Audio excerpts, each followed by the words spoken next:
I never took rocks for jobs, by the way. Yeah, guys, yeah, this is rocks for jobs. I never took rocks for jobs. I never took rocks, guys. This is rocks for jobs. I never took rocks for jobs, by the way. Yeah, guys, this is rocks for jobs. I never took rocks for jobs. I never took rocks for jobs. Wheels spin on the ground. Sky dark rolls a sound.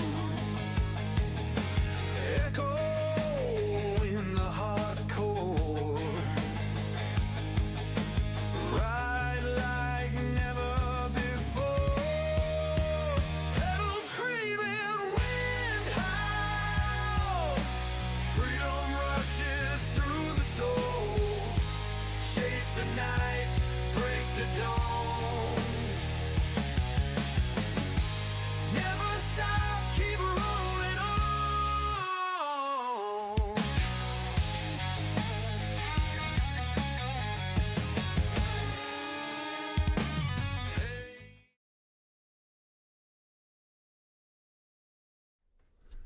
Good morning, dudes. Colin here.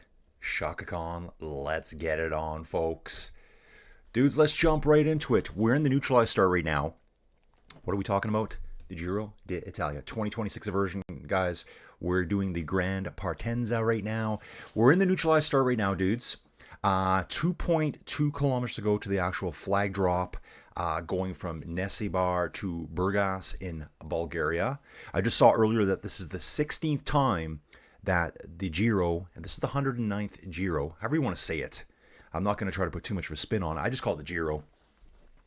I don't want to call it the Tour. You can't call it that. It's the Giro. And the Giro. The 16th time it started outside of Italy, believe it or not. So, dudes, live commentary, chit-chat here. Jump into the live chat. Tell me where you're from. I did just see someone having a mechanical. It was at 2.4 kilometers. We're at 1.7 right now, dudes. So what I'm doing here is you got the stuff on screen, and we got a lot of data here to show you today, guys. We're going to be using Pro Cycling Stats. You can see here, no ads. No ads whatsoever here. Guys, get the pay-for version. It's much better. Did see a cool stat here. These are the winners of the first non-TT stage. So first stage of the Giro, Mads Pedersen. You're going to be seeing a lot of the big boy names. Some are a little bit different, like Mads Pedersen. Yeah, I could see him winning a stage one. Jonathan Milan here, Mathieu van der Poel, Tim Merlier, Pascal Ackermann, another sprinter, Elia Viviani, Kittel, Cavendish. There's Viviani again. Patacci, Tyler Farrar. Ooh, that's a name. That's a blast from the past. And even look at this one here. Robbie McEwen way back in 2006, 2007. So non-TT starts to the Giro. Italy leads the way with 41 riders, followed by the Netherlands at 17 and Belgium on 16 riders. How many Canadians we got? Derek G for Team Lidl Trek. There might be a rider, a Canadian on NSN, I would imagine. Dudes, this stage is set up for sprinters. Take a look at this, guys. And what I'm liking here, too, is that this is a nice one here. Just getting things set up, guys. Still neutralized start, 1.5 kilometers to go. So we got Don here, Eddie, Dave's here already, too. Eddie didn't know that Lorena Vibes was participating at the UCI Track Championships. And when you said that earlier, I've already jumped online onto Flow Bikes to see if I have any coverage of it, and I don't. Because I'd love to see her compete. So it looks like Lorena Vibes, my favorite cyclist, has at the UCI Track Cycling Championships won 1 gold, 1 silver, and 1 bronze. Not bad for a road cyclist. Currently road cyclist. So we're back, dudes. Yeah, this is a big reality check for me doing this here today. The beauty of this one is that this is going to be probably a 3-hour race, I'm imagining. We're only 147 kilometers. It's going to be fast. Nervous times here. We do have a bit of a loop on course, dude. So what I want you to do is, yeah, I forgot about that. Maybe we can come over here. We've also got this coverage here too coming through the Giro. So it's more of just a side screen look. I think we have a map we can use here. Yeah, I think we got to go here though. Do we have a map we can use? There was a map earlier I saw. Here's the map. Actually, I was saying before earlier, at 2.4 kilometers in the neutralized start, I don't know if there was a crash or just the mechanical. I can't even scroll the map. There is a Strava segment. So we're starting here at Nesibar on the Black Sea coast. Man, it looks beautiful. I'm like Mayan Riviera, whatever nice beaches you can think of. This Black Sea here, the beaches look incredible. So we're going to be heading in a southwesterly direction here along the coastline. One important part here, guys, is the 300 meters to go to the start of the 109th Giro, guys. Car's getting ready to pull away right now. Don't forget, we got the Red Bull kilometer, guys. We do have the Red Bull kilometer, and I don't know if there's, so it's time bonifications, up to 6 seconds of time bonifications. So I think it might be like in some of the other races where, we're going to figure it out. We're going to figure it out. Waiting to drop the flag right now. He's telling the boys to calm down a little bit. I think everyone's back on now. Eddie here. Eddie's saying viewership will be high in the Giro. Welcome to Hungry, folks. Bulgaria, Dave. We're in Bulgaria. Flag gets dropped, guys. There we go. Dudes, Team Pulte Visit Malta already on the attack. Right off the rip. Here they go, dudes. It's got an Astana rider with him, too. I think, let me just check that. That could be a Bardiani rider there. Could be. Dudes, let's take a look at the teams quickly. Back up again, Colin. Just back it up. You can see we're going to do a loop here, dudes. We're going to go through, okay. Let's just take a pause here. We'll come back to this one. We go through Burgas. We actually go through the finish point, or right beside it here, as we're going out. Then we come down the coastline, and we're going to do 2 laps of this circuit. And I think the second passage through, I think that's a Bardiani rider there, not Astana. We go on through the Red Bull kilometer. Up to 6 seconds available there at the Red Bull kilometer. Heard an interesting fact this morning. If you won the Red Bull kilometer, 6 seconds max, and you came in second at the finish line, 6 seconds time bonifications for that, you would actually be in the Maglia Rosa. You would be leading the race, because the guy that, didn't win the Red Bull kilometer, he only gets 10 seconds at the finish line, time bonifications. Block on the front right now, guys. 2 riders have been allowed up the road. Team Pulte Visit Malta and the Bardiani rider. Arm flicking, elbow flicking each other through right now. Let's go. They're giving us a chance. They're letting these 2 go. They're like, okay, boys, get on camera. Go show off a little bit. Let's do it. We're going to help you out here. We're going to have a nice, easy start today, and we're going to slowly wind it up. Slowly wind it up, guys. Dudes, don't forget to today, and dudes, gotta apologize. I kind of apologize, but kind of not too. I've just been taking a little bit of a break lately. I've been focusing on other stuff. Real estate's keeping me busy. Property management, that's what's really keeping me busy right now. I'm all over the place with that. I do have 4 properties I'm renting out now. I filled 2 of them. I've got 2 more to go. One should fill this weekend. Well, it might fill today. And I'm doing another one on Sunday. I picked up a 5th one yesterday, I think. So they've given them about 20 seconds already. Dudes, first stage, only 147 kilometers. So at the same time, we got the Tour of Hellas. That's in Greece, I believe. That looks like quite the lumpy stage today. I think that's a 2.1 race. And don't forget, too, we have stage 6 at the Vuelta for the ladies. I'm going to follow some of the ladies' race tomorrow because they take on the Angleroo. Even today's race for the women here, it's got a nice little finish. It's 4 kilometers, averaging 12.6%. So it's quite the wall at the end there. I mean, that's a brutal climb. Averaging 12.6% at the finish. That's going to be a tough one for them there. So we do have 3 races currently or soon to be underway. There's tons of stuff going on, guys. Like even tomorrow, too, we got the Grand Prix du Morbihan. That is a Classic 6 racing. I do have a Giro team set up right now. Dudes, welcome aboard Inside Cycling World. My name's Colin. Let's get it. Dudes, yes, I'm so glad to be back doing this. So glad. So, we got some, Dawn, thanks for the likes on the thumbnails. Love the pink stuff. Okay, yeah, the race is in Bulgaria, guys. Okay, so, dude, got some questions here. Bob Marley, bro, welcome. Where are they at the moment? Where can I see? Dude, this is like a live commentary audio chat. I'm actually watching the race over here. Got you guys on my phone here and got the data screen here going on. What we can do, dudes, okay, hang on 1 second, guys. I'm going to try to help Bob out a little bit here. We're going to click on my camera. We're going to put Colin to the bottom. Okay, Colin's at the bottom. Yeah, he's always the bottom. And now we're going to come back to Tour Tracker. And what we can do is kind of zoom in. I hope this helps a little bit. And it's not tracking them. What? Guys, you can see here, this is where we started this morning. Here's the neutralized start in this top corner to the start of the race, but I don't see the location of the riders yet. The riders are not on screen.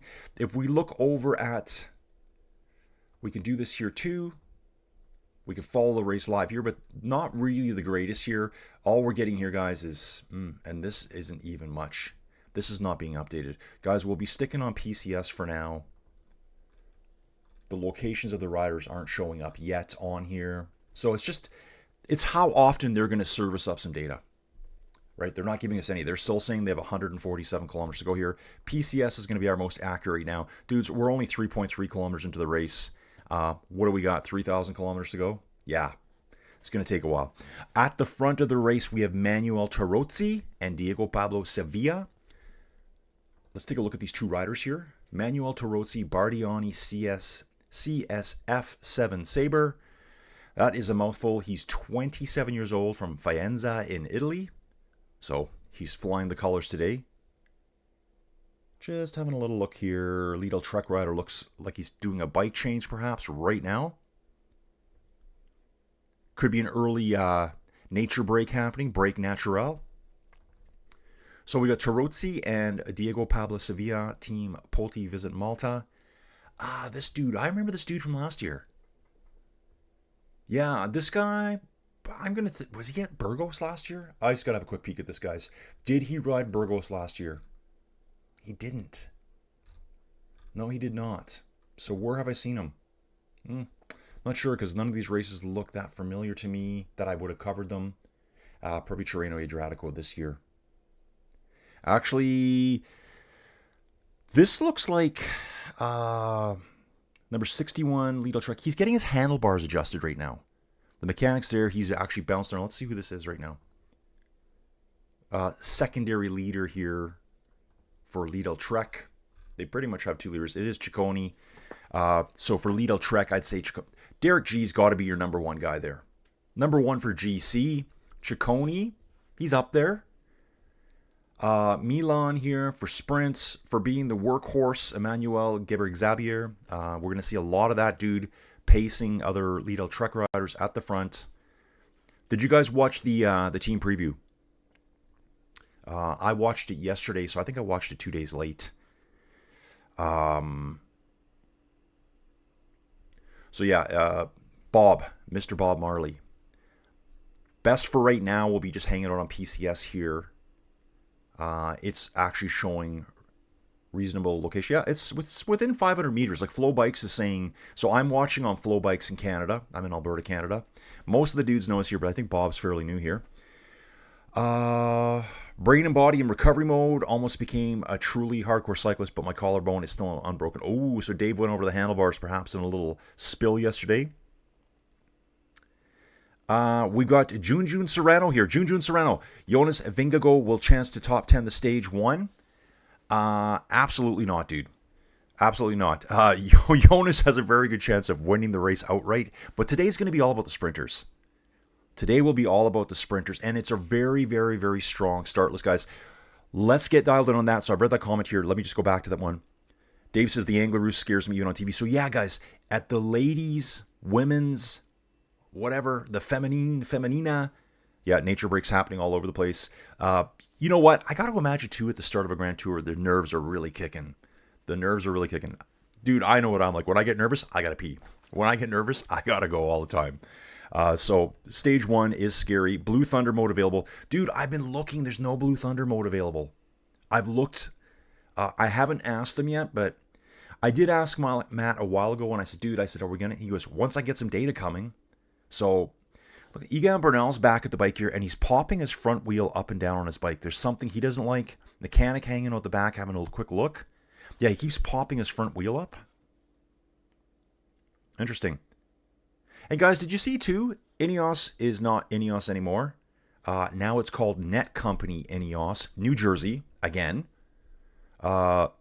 Egan is in his Colombian jersey. Egan Bernal here. In his Colombian jersey, and he is wearing black bibs. Tons of people out here watching the race, guys. Tons of people. Oh, yeah, cycling's back in full force now. Egan Bernal, 29 years old. Man, I'd love to see this guy do so well. I would love it. Look at his results. Amgen Tour of California, bring that race back. The States needs... Like, how can the United States of America not have a stage race? Like, guys, we're talking at least Pro Series. And dudes, here it is. Take a look right here. Ineos Grenadiers, up above it, 2026. The name changes there now. Net Company Ineos. I wonder if it shows... Yeah, dude, see? At the team presentation, they're in the gray jerseys. Gray, whatever. Gray jerseys. And I think they're back to black bottoms. Dorian Godon here in French colors. So we got two riders up the road. They've already given them in 7 kilometers. They've given them 1 minute and 30 seconds. They're just letting these guys go. Have at her, dudes. We'll catch you later. Seeing Timon Aaronsman's name here. He is at the event. He's on my team. This guy's an incredible rider. Incredible. Time trial. He can climb. Won 2 stages at the Tour de France last year. And I think they are both climbing stages. Let's just have a quick look at that. Let's go back, guys. Albertville to La Plagne, definitely a climbing stage. It was shortened, and it was shortened further down to 93 kilometers. And then he also won stage 14 into Luchon Super Bagnères. Got a 2nd place on stage 10. And just very recently, he just killed it at a time trial. Right here. 5th place individual time trial at the Algarve. 2nd place, stage 1 at the Treno Adriatico. Yeah, 2nd to Filippo Ganna. So climbs and time trials. This is a pretty good combo. Pretty good combo right there. That's when they were still just the Ineos Grenadiers. Now they're Net. What are they called? Net Company. Net Company. That's mind blown advertising. Net Company. I guess that's what we call them. Must be internet related. And we're back into the race. Currently 8.8 kilometers into the race, dudes. Eddie's asking, did you watch the Tour of Romandy, Tour of Turkey also happened last week? Dude, I was following them. And I was planning on doing some streaming, but I think I just needed to just shut her down for a bit. So I think, guys, I was telling someone yesterday, I don't think I've done a live stream since Paris-Roubaix. And I'll tell you a funny story, guys. I have a friend who knows nothing about cycling, but hears every single one of my stories about cycling. And I mentioned Paris-Roubaix. And the dude says to me, he says, yeah, he's a pretty good cyclist, isn't he? And I just Paris-Roubaix. I'm like, dude, I'm going to kill you. I'm going to kill you right now. Yeah, he thought Paris-Roubaix, he thought the guy's first name was Perry, as in Perry, like Perry. So I'm like, dude, just stop. Just please stop. Yeah, I had a good little chuckle out of that. Oh, yeah, so I did watch those races. Did I watch any? Just probably highlights of those races. Yeah, so the Net Company Ineos car here, it's all painted in gray. On course, they got a rider back there right now just talking away. It's not Egon anymore. So yeah, they're all riding the black bibs with these gray tops and a little bit of orange on them too. Dave says his nerves have been bouncing around for the last few days. Right, okay, Eddie's right here. Eddie's saying as well, this is also the debut of the new sponsor of Ineos. It's an AI company.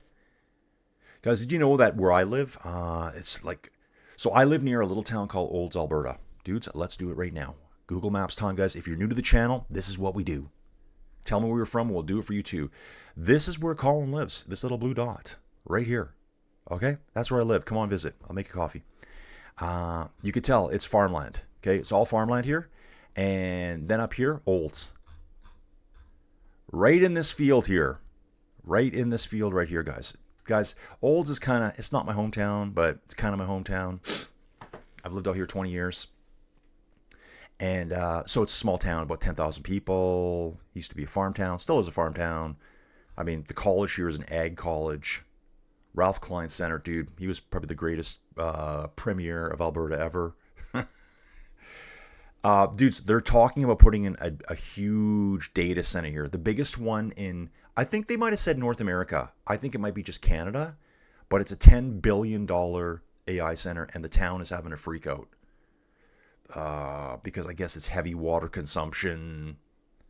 I guess they think it's going to be, cybernet's going to arise here in Olds, Alberta, and it's going to be Rise of the Terminator. I'm not really sure why everyone's freaking out. They said the water, I guess at these data centers, they go through tremendous amounts of cooling through water, but it looks like it's a self-contained circulating system to me. So I don't really understand what the issue is, but anyway, I don't live there, so not in my backyard. NIMBY. We got a rider here, Jonas Geens, back at the team car here. 8.9 kilometers in, guys. 2 riders up the road. They give them 2 minutes now.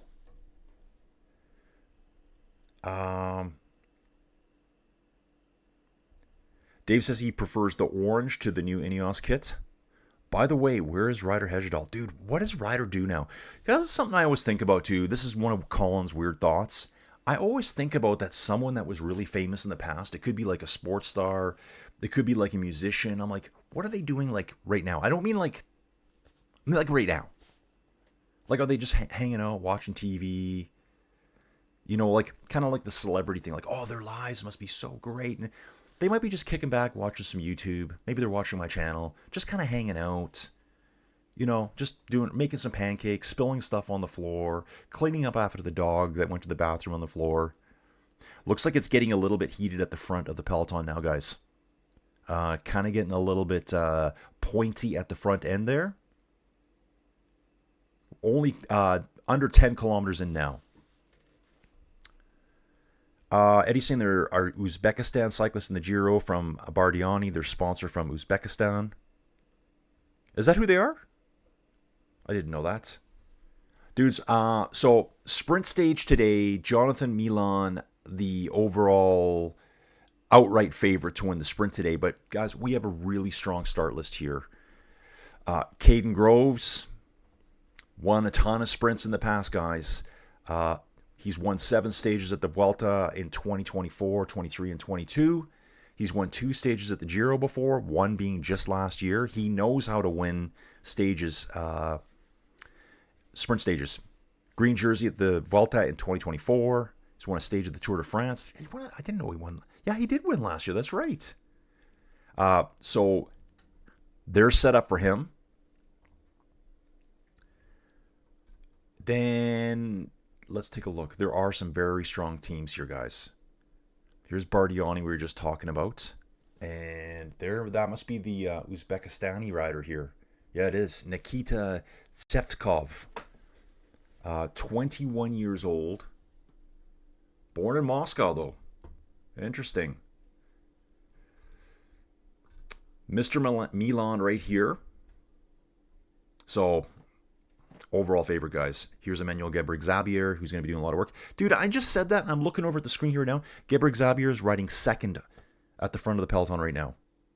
Second at the front of the peloton. This is an Eritrean rider here. Let's take a look at him. He's 31 years old. He's got a great beard on him. And bouncing back, guys. Let's just stay with Emmanuel here for a second.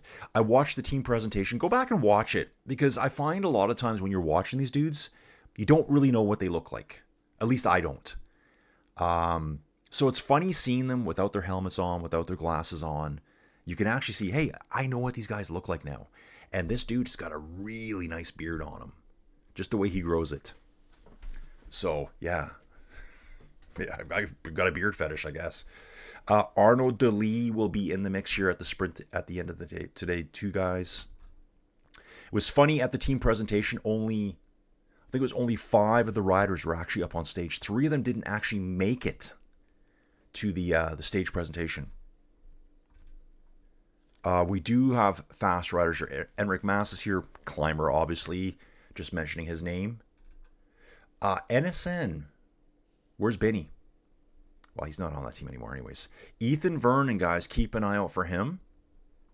Could be the next big British sprinter here, guys. He is a sprinter, no doubt about that. Won 3 stages at the Volta at Catalonia. Tour of Guangxi, he's won stages. We haven't seen a Cavendish yet. I don't know if that's even possible. Soudal Quickstep, Paul. Dudes, I struggle with his name. People say it's Paul Magnier. Magnier. Dude, as a Canadian, and who I think I have to speak French once in a while, and because he's a Frenchman, I want to say Paul Magnier. I want to give it like a little Magnier. But it's not. It's Magnier. Magnier? Yeah, someone help me out here. He'll be going for huge sprints today. Let's take a look at Paul here. He's only 22 years old. You know, like, this picture does him no justice. Come on, Soudal. Yeah, it was awesome seeing the presentations. Igor Arieta back at the team car here for UAE. Just having a quick chit-chat, a little head shaking there. Remember, it was Paul last year. Tour Guangxi, he won 5 stages. I watched all of those stages late at night. At the Crow race, he won 4 stages, got second on a stage. Points classification at the Tour of Slovakia, and won 4 stages. I think it was last year he had the same amount of race wins as Poggi. Very, very close. Him and Poggi, I think, had the same number of single race day wins last year. So he's going to be in the mix here too. Pascal Ackerman's always involved in the sprints. Watch out for this guy later in this race for Team Jayco Alula. Andre Vandrame. Good to see Casper Van Uden's here for Team Picnic Postinel. He'll be involved. Interesting seeing Warren Barguil is back. Warren Barguil is still around, guys. Saw his name at the presentation. 34 years old. I feel like he's been racing for 20 years. I think he started when he was 14 years old. That's how young he seems to me. We would have seen him way back in 2013. Team Argo Shimano. Wow. Okay. I guess I've been watching for 13 years. 13 seems like 20 to me. Yeah. Then we've got this team over here, Team Visma, Lisa Bike, Jonas. Jonas won't be doing nothing today, guys. I would take a look for this dude here for UAE as well, Antonio Morgado. This guy's fast.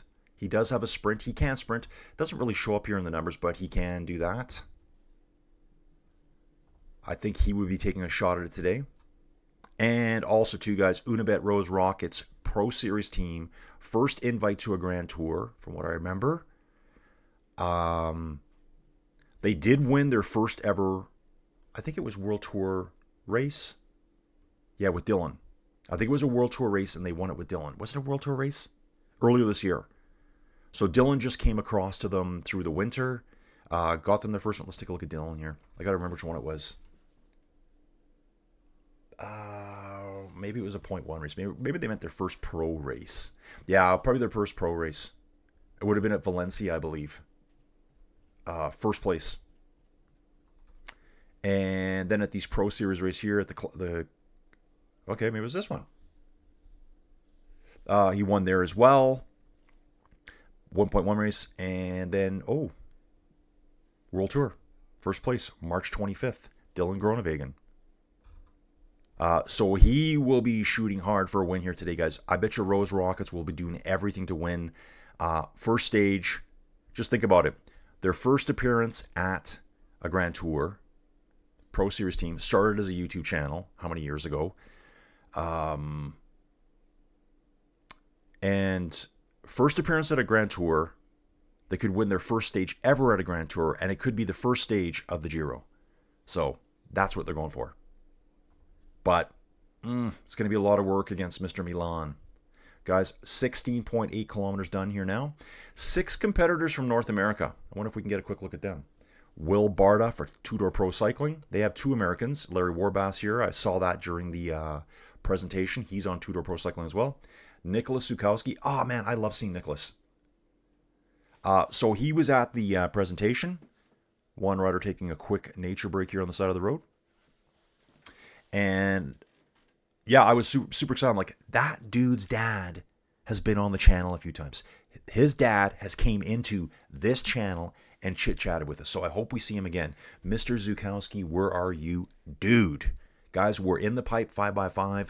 I'm slowly settling back into the cycling grind, guys. Cycling's all about grinding out the watts, guys. You know what I'm talking about. If you ride bikes, you know it's about being consistent and riding all the time. We've got two Africans here. Alan Hatherley here, and this name seems really familiar to me, where he's just had a really good result recently. Where was it? I think he was actually at the front of a group for quite a while at a race we just did. Liège Bastogne Liège, he was up front for quite a while. So maybe that's where I was watching that. 30 years old, from South Africa, Durban in South Africa. The EF Education team, they have different jerseys. They're a pink colored team. They change their Giro every year for the, in respect of the Giro, for the pink jersey. They've got a really funky looking jersey. Let's see if we can get a good gander out of here if they show it. They're going to be hard to spot now because I'm just looking for bright pink. Sorry, dudes. I'm just scrolling around here. Yeah, here it is. That's their normal jersey. This is their jersey today. For the next 3 weeks, I should say. Cepeda. Ooh. He looks way smaller. Yeah, he looks way smaller compared to his teammates. Like, he's tiny compared to them. I guess he is short. When I look at that, I'm 1.87 meters tall. So 6'2". This guy is 33 centimeters shorter than me. That's 13 inches. This guy's 5'1". Climber. This team here, they don't really have a GC guy here. They don't really have it. I'm talking about EF guys. I'm thinking here, I'm shooting for Markel Balaki. That's what I hope he's going to emerge as a GC contender at this race here. I think he can. There's a lot of pressure on him with that name. Arnaud Delis having a nice little chit chat here. By the way, let's take a look at Unibet, because I did notice the brothers are here. Actually, you know what? I only really remember one on stage there. Yeah, Thomas and Matthias Kopecky. That's right. One's Czech, and I think the other Dutch. Nationality Czech. Oh, place of birth, Darlington. So born in different places, but their nationalities now are the same. So there's Thomas Kopecky, Matthias Kopecky, and their sister is also a pro cyclist. And I think she rides at World Tour level. So, nice team there. Dylan Groenewegen, Lucas Kubas here, the Slovakian. And Lucas is quite short too. When I saw him on screen, I'm like, oh, he's short. Compared to the rest of the team. Lucas had some great results last year too. Tour de Garde here. Well, this is this year. 3 second places. But take a look at this last year. Where was it? This one here, Tour of Slovakia, his home race. 4 second places. Every one of those was behind Mr. Paul Magnier. Magnier? Magnier. I'm just going to keep saying Magnier. And he's going to reach out to me and say, dude, you're the only one that says my name right. Thank you very much. No, he's not. Okay, dudes, let's get back to racing here. 2 riders up front. They're sitting at 2:08 right now. Just reading here, Jonathan Narvaez for UAE has raced 25,000 kilometers in 157 stages in 9 Grand Tours, which is equal to 0.62 times around the world. I'm glad this is on screen for me to read because I wouldn't have known this. At the front of the peloton, we got Geber Xavier, Hartis de Vries for Unibet Rose Rockets. Let's take a look at Hartis. This dude, if you go back and watch the Unibet, guys, and if you haven't, is that what they call the channel? Oh, it used to be called Titama Rockets. Look up that YouTube channel. This guy, kind of in the YouTube world, okay, but outside of the owners, he was kind of like their main first cyclist, I think, from what I remember. And he's only 29 still. Yeah, so here is Unibet Titama Rockets. Just heard myself talking here. And dudes, I've been ignoring you. Sorry. As I've been just kind of rambling on here. I'm going to catch up with the chat. This is how we do it. Oh, Skynet. Oh, it's Skynet. That's it. That's right, Dave. Sorry, I'm way behind now. Swoosh Kid saying, congratulations, Unibet Rose Rockets on the first Grand Tour appearance. Let's go, Lucas Kubis. Dudes, I love Lucas Kubis. He needs some big wins, though. He's so close. He's just knocking on the door. Dave said he just missed getting Ryder's Garmin Sharp jersey at something a few years ago by 2 minutes. Oh, probably like a betting site. Sorry, bid site. The team jersey. Eddie's saying Seven Saber is the sponsor for Bardiani. Nikita is the name of... Yeah, we looked him up, dude. Got him. Yeah, EF got the new kit. This is from Pinoy Parin. Don's just catching with work stuff. Aaron's here. Boom goes the Giro in Bulgaria. Stage 1 excitement. Great to see Colin Collie back in the Malia Rosa. Dude, I'm so glad to be here. Dude, I'm looking pretty shiny here from all these cameras on me. Yeah, very shiny. Let me just back up a bit here, dudes. I'm trying to turn some brightness down on my face. It's kind of crazy. Yeah, EF marketing team gets an A. That jersey could be described from anywhere from fire to throw up. But we can notice from anywhere. But dude, I actually really like it. I like that jersey. So guys, who's got their money on Milan? I do. I'm ready for some head bobbing at the end. The Wild Stallion, Jonathan Milan. Most Grand Tour starts by competitors. Wout polls. And Wout rides for Unibet Rose Rockets. There he does, right there, guys. Team presentation, you get to actually see what he looks like. That's why I watched it. I probably should have done a video on that. So this year, dudes, I think what I'm going to do, and I really got to watch my timing, I think it's Sunday, I'm going to be showing a house in Drumheller. That's in the Badlands Dinosaur Provincial Park here in Alberta. And I said 10 o'clock in the morning. I'm like, wait a second here. That's going to interfere with my Giro. Hang on, renter. You're going to have to wait for me because I got some cycling to do. So I might push that back by an hour. I'm going to have to check the timing on it. Pinoy saying Tour Tracker got the dots working now. Okay, dudes, let's take a look over there. Tour Tracker. Here they are. So we got the dots here. Yeah, there they are. So I am on the bottom of the screen. That's right. Someone was saying, how can I see exactly where they are? Dude, this is how you can. You go on Tour Tracker. Dudes, and if you're following along at home and you want to just sit here and torment me in the chat, which I appreciate, dudes, jump on Tour Tracker. It's weird. I shouldn't say this because maybe they'll charge me for it. But the web version is free. The mobile version is not. So here's our location right now. 2 little blue dots here. We have 2 riders in the break with 124 kilometers to go. And here's the main peloton. 2 minutes, 12 seconds back, it's saying now. 182 riders. So apparently we have 184 riders. I hope we have that number at the end of the day. I hate when we see riders get knocked out of the races early. Can't stand that. Let's take a look at something here. Just having a quick peek. So yeah, guys, look at the profile here. We go up the, what's called the Cape, the Angelina twice. That's on our loop section. And then we take on the Red Bull kilometer. So we're going to go through the Red Bull kilometer first time. No, there's going to be no seconds for it, I don't think. Is there? Maybe it's both times around. I don't think it is. So there will be time bonifications there that could put you into the pink jersey right away. Because it's going to be like a big sprint finish. Huge group at the end. Dylan Groenewegen here back with his teammate Kopecky. Hanging out, having some good chuckles here at the back of the race. Just super chill. Oh, we got the nose strips going too, guys. The pink nose strips. Love the pink nose strips. Back over to PCS, guys. This is saying 1 minute 50 seconds. 147 now. And Flow Bikes is showing 147 as well. So PCS, and obviously Flow Bikes being live, is the most accurate data site. Tour Tracker looks to be behind by a little bit. Yeah, they're still saying it's 2 minutes and 12 seconds. So I'm going to kind of bounce around from each one. We've also got this one here too. But this is just showing us, you know, I'm surprised there's not a map version.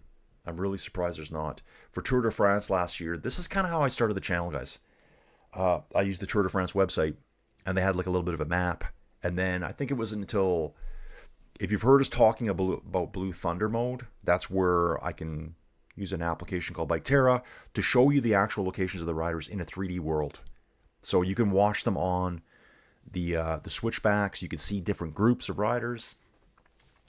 And what's funny is I don't think that started till like stage 10 or 11 that I actually had that data coming through. So dudes, Friday, May 8th, stage 1, Giro d'Italia, the 109th edition here. Taking a look at Jonathan Narvaez on screen. He's looking like he's having a little bit of late lunch here on the fly. Yep, that's me when I'm usually riding bikes trying to eat. Can barely get it down. Barely get it down. Eddie's asking how many pro teams. Dude, I think there's 3. Okay, let's just think 4. Let's say 4. We got Bardiani. We got Unibet. We got Polti. No, we're going to have 5. We got Tudor. We got Pinarello. Okay, guys. Yeah, there's got to be at least 5. 5 Pro Series teams. I'm going to say 5. Okay, here we go. Rose Rockets is 1. Tudor, 2. Polti, 3. Pinarello is 4. Why did I think 5? Who did I mention there, guys, that I'm... So we got 4. Looks like 4. Yeah, 4 Pro Series teams. For some reason, I thought 5. Aaron, see if you can move this Sunday show into Monday to the off day. Yeah, exactly. Actually, so that one's out in Drumheller. I got to go check it out. They've done some work on the house. They had to fix the front stair. They were restaining the back deck. Good owners. Doing all the work in advance. So I've kind of set up a block. I'm going to shift it by an hour, I think. It takes me about almost an hour to get there. So it's really far east in my area that I work. And it's a property management gig. So it's not just showing houses to show houses. It's renters. That's the difference. This is why I like property management. Real estate, people just like to look at houses and not buy because it's a huge decision. You know, they look at them and go, oh, we love it. And then they go home and they're like, oh, but it's $800,000. Or whatever it may be, right? Or it's $100,000. Still a lot of money. Renters, they need to rent. Like, I need somewhere to live. Okay, I need to rent. It's kind of like they want to rent it or not. Okay. What's Dave saying? The Visma jerseys for the tour got so much love from Ollie on GCN. Dave, when you air quote love from Ollie, I wonder what that means.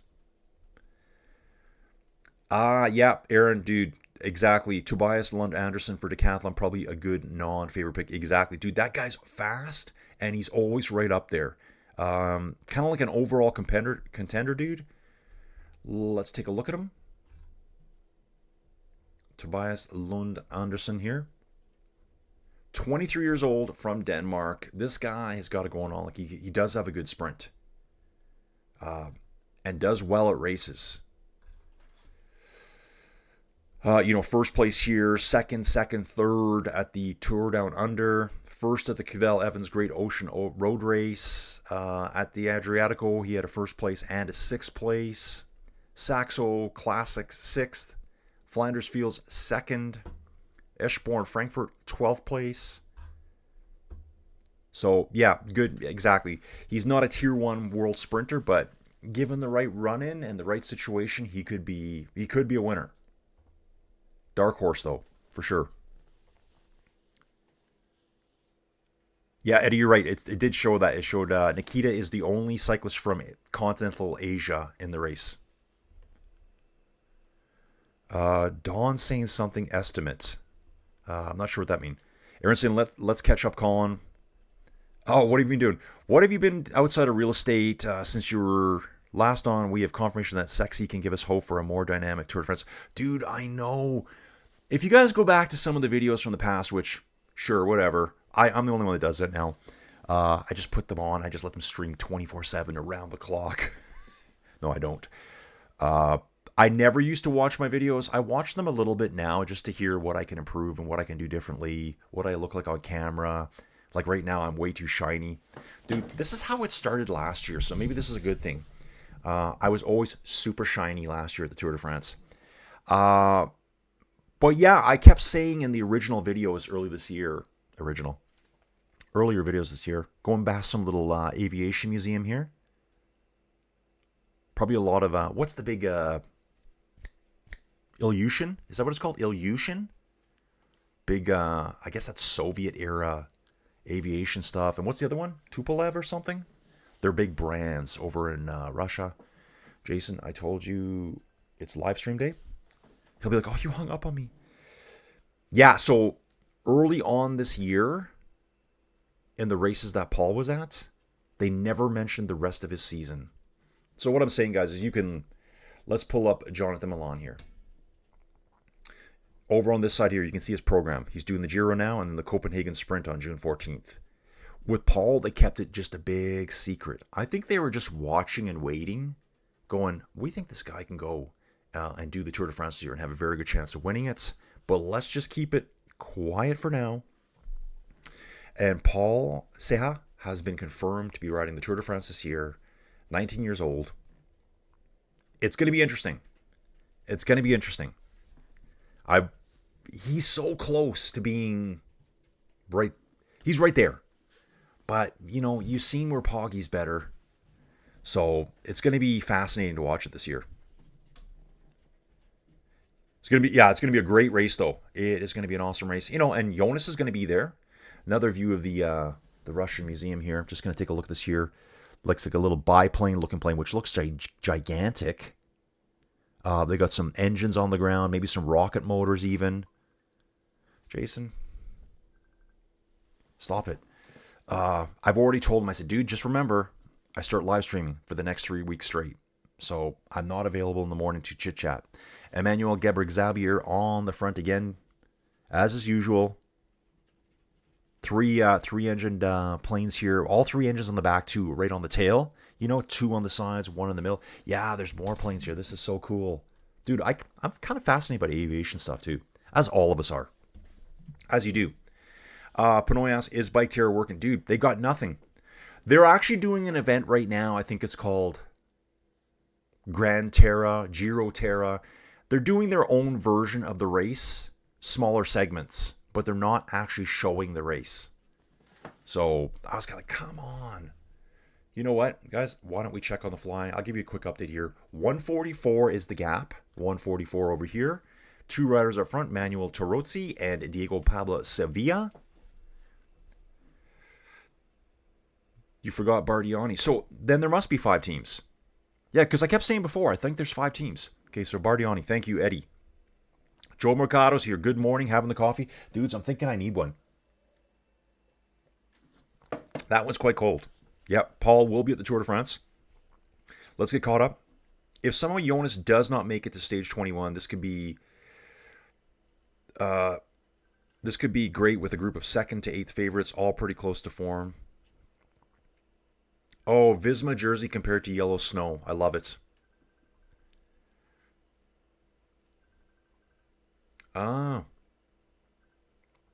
Yeah, Aaron. Economic breakdown of Collins Real Estate info. Owners have elastic demand. Renters have inelastic demand. Yes.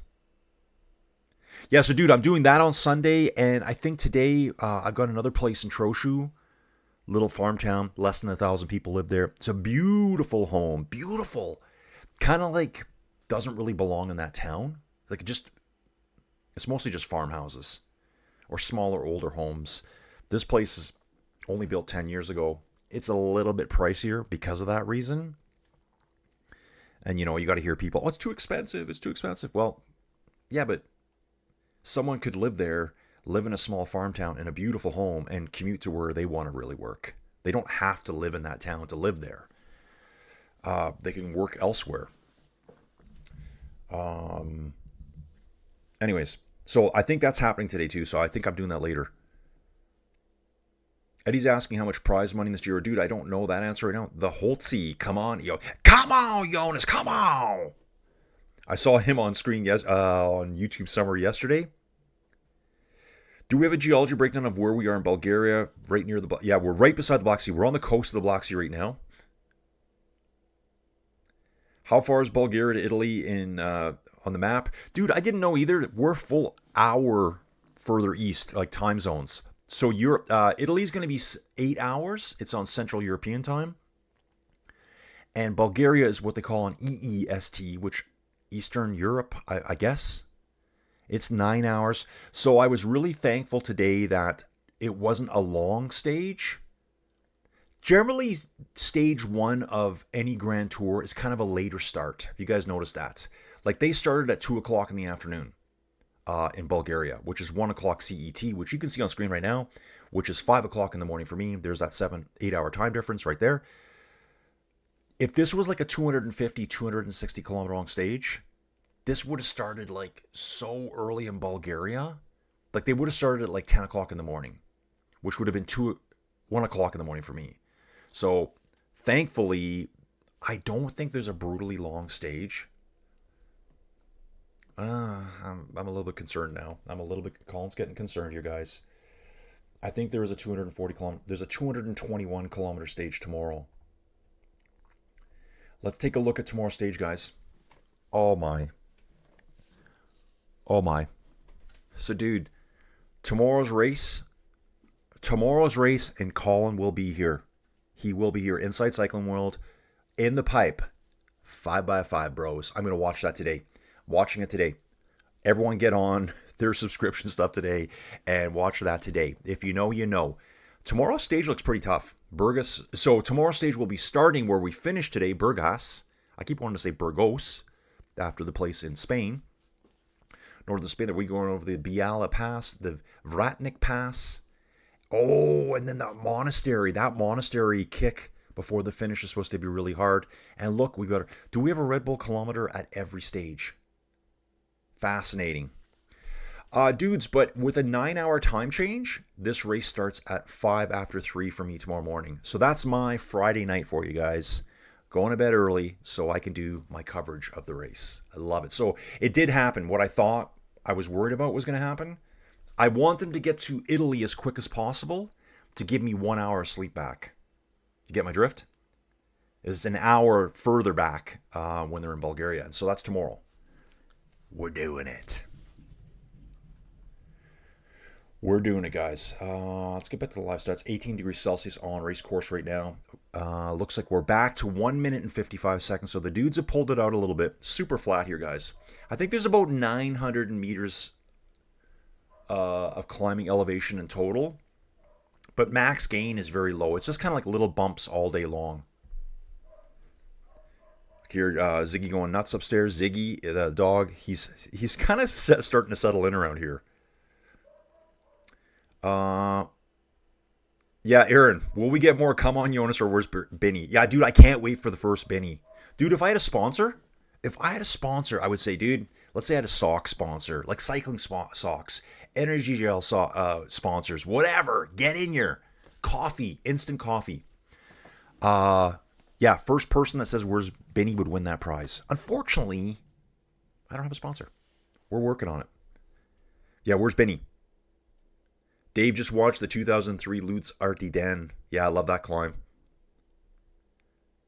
Yeah, I think that was. Was that the bag on the handlebars climb? That was with Lance and Iban Mayo. That's the one where I think Jan waited for them. Dave's saying, yep. Adrenaline dump, wattage bomb, and then Lance actually slipped out of his pedal and almost crashed Iban Mayo again. Wonder, like, exactly, what's Iban Mayo doing right now? What is he doing right now? He's probably watching the Giro. He's probably in some VIP tent. Living the life. Yeah, Aaron, the questions about sexy in the 3-week Grand Tour are enormous, but so is the potential. Yeah, dude, he's got all the potential, but he's yet to do a 3-week tour. So is he going to be fading after 2 weeks? He hasn't done a 2-week tour. What is the longest race that Paul Sexy's done? Like 9 days? Maybe? 7, 8, 9 days? Some of the races early this year? Yeah, that's right. It's not coffee. It's espresso, Americano, etc. The GC jersey is pink. Yeah, I'm wearing it, Eddie. Who's the sponsor in the jersey? Dude, that's a good question. I don't know that. The Sprinter's jersey is purple at the Giro. Young Rider's jersey would be white.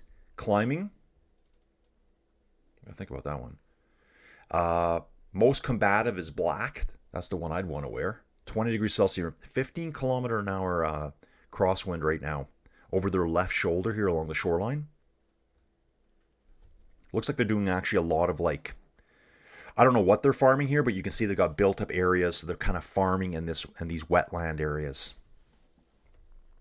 Peloton is quite strung out now, guys. I think they're starting to put a little bit of a move on here. Average speed is 44 kilometers an hour, so not all out yet, but still moving along at a pretty good rip. Toast with extra virgin olive oil. Is that a thing? Toast with olive oil? Jonas, come on! You were killing them, Jonas. You were killing them. Actually, one time he dropped some F-bombs as to what he was doing to them.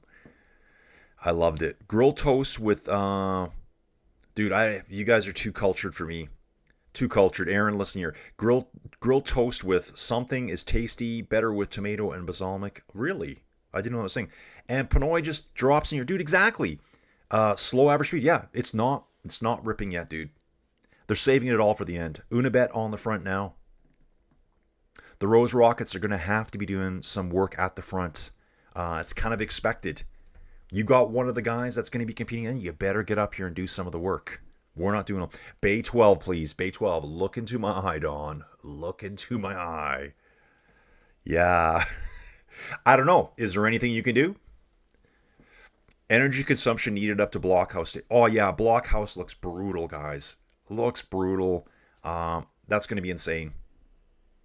I thought it was stage 7. Let me just check that, Aaron. No, you're right. Yeah, it is stage 7 right here. Stage 7, Blockhouse. But yeah, that's the 244 kilometer race. Even that one there. Oh, you're killing me. So it's an 8-hour time difference, guys. So CET here, 10:55 in the morning. That's 2:55 for me. Ah, yeah. Love it. Love it. What have I gotten myself into? Dude, I was having flashbacks yesterday and the day before thinking about when I started this last year, like this style, pink flares going off here. Guys just lost 3 years off their life sucking in all those chemicals. When I did this last year for the Tour de France, it like destroyed my sleep, destroyed my life cycle. I remember, I think there was a Bryan Adams concert last year in Calgary. I think I was talking to someone else about this, and I skipped it because I'm like, there's no way I can get home in time to do the tour. Was it the Tour or the Vuelta? Might have been the Vuelta. I couldn't get home in the morning to make it. So yeah, skipped a really good concert. I've never seen him in concert. So actually he's coming to Red Deer too. So maybe I'll do that. We're going to bounce back to Tour Track here, guys, so you can see where we're at. Okay, so you're seeing these numbers on screen here in the top right-hand corner. 10, 5, and 1K. That's when we're coming back up the other way, guys. I'm going to jump in here. Here's the actual finish line. So we're coming from the north on this map here in the top right-hand corner, going out, doing our double loop through the Red Bull kilometer. We're coming back here. They're going to block the road off here at this point, at this left-hander, and we're going to do this straight sprint down here. Dudes, give me 1 second here. I got to take care of this dude for you. Okay, let me just bounce back.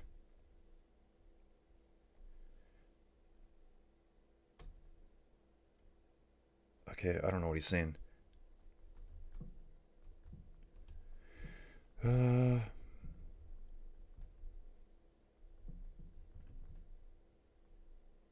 Okay, I can't type.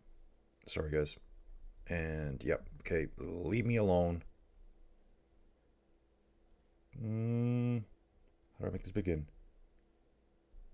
Okay, there we go. We're back, guys. Sorry about that. Just had a friend trying to contact me. I'm like, dude, told you I'm streaming. Oh, Dave's talking about his K2 update, his bike build. It's all about the gearing and my chain length. Yeah, no sprint likely for tomorrow. Probably a punchy stage. Yeah, tomorrow looks like it's punchy stage. New pictures after the first rest day. Okay, Dave? Dude, so this is our location here on Tour Tracker. We're currently 40 kilometers in. I've been riding for 54 minutes, and we're a little bit behind here. So back over to PCS. And actually, it looks like they're a little bit behind now. Now they're saying 39.3 done.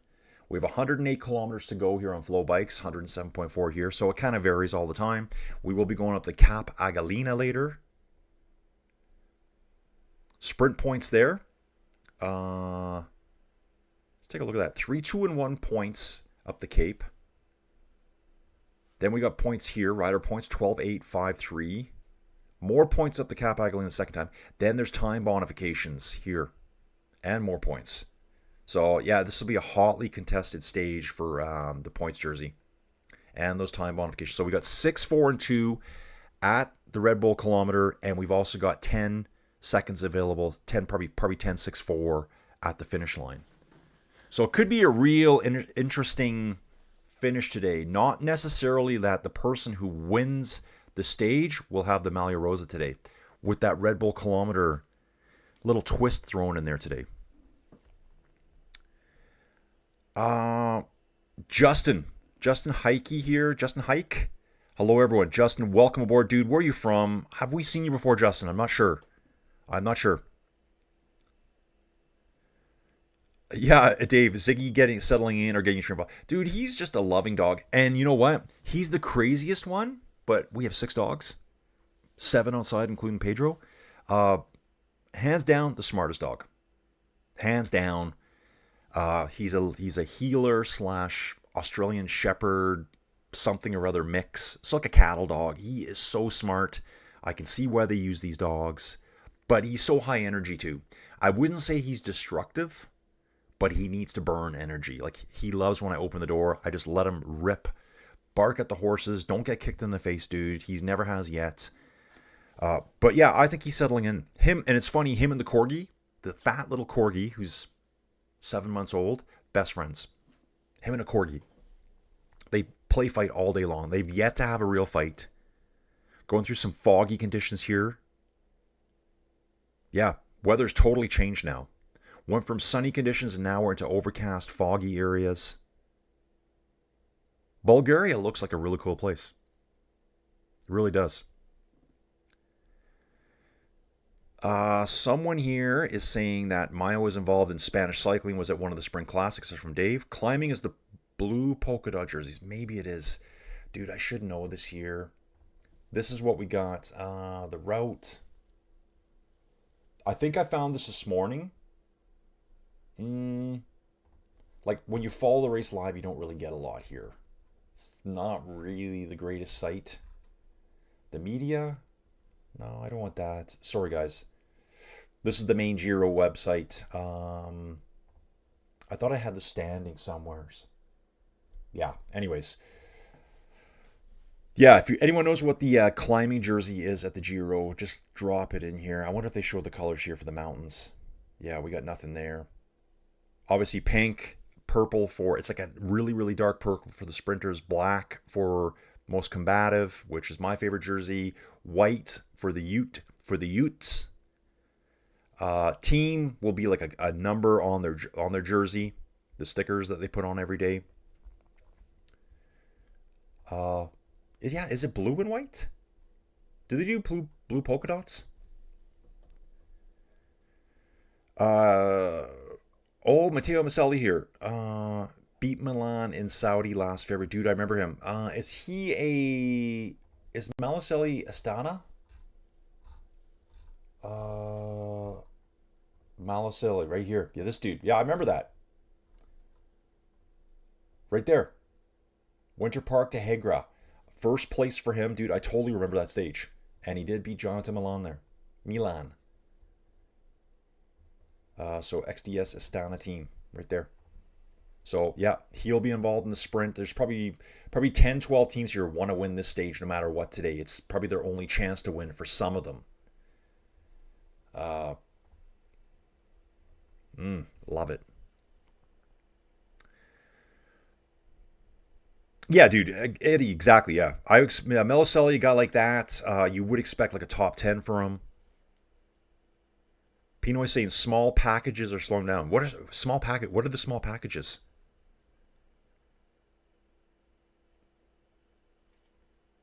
Dude, I'm missing out on everything here. The Holtzy. Dude, who is the Holtzy? The Holtzy 65, bro, where are you from? Only toast I eat is toaster strudel. Dude, I need one of those right now. I need one of those. I got no Pop-Tarts. I got nothing like yummy to eat for breakfast. Dudes, we are still 104 kilometers away from the finish. We've covered 43.1. Two riders up the road, Manuel Tarozzi, Diego Pablo Sevilla, have just over 1 minute and 50 seconds on the peloton. They went within the first 100 meters today.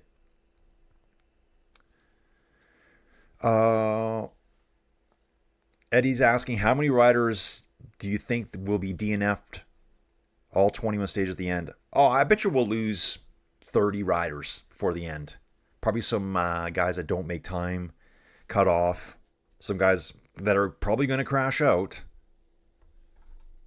Okay, dudes, right here. Number of bunch sprints per edition in the Giro. So there were 6 in 25, 7 in 24, 7 in 23. So probably got 6 or 7 stages set up this year for the sprinters. We've got 1 individual time trial. And I'm liking the ITT this year at the Giro, 42 kilometers long. It's getting back to a decent length. Not these baby 20-kilometer time trials that the GC guys and the time trial and the climbers can hang on in. We need something to kind of balance the races, and I think maybe that'll help it. There are some really good time trials that they've got a huge advantage in that department. So why just build the races for the climbs? I get it. The climbs are more exciting. Probably the least viewed videos that I do are the time trial days.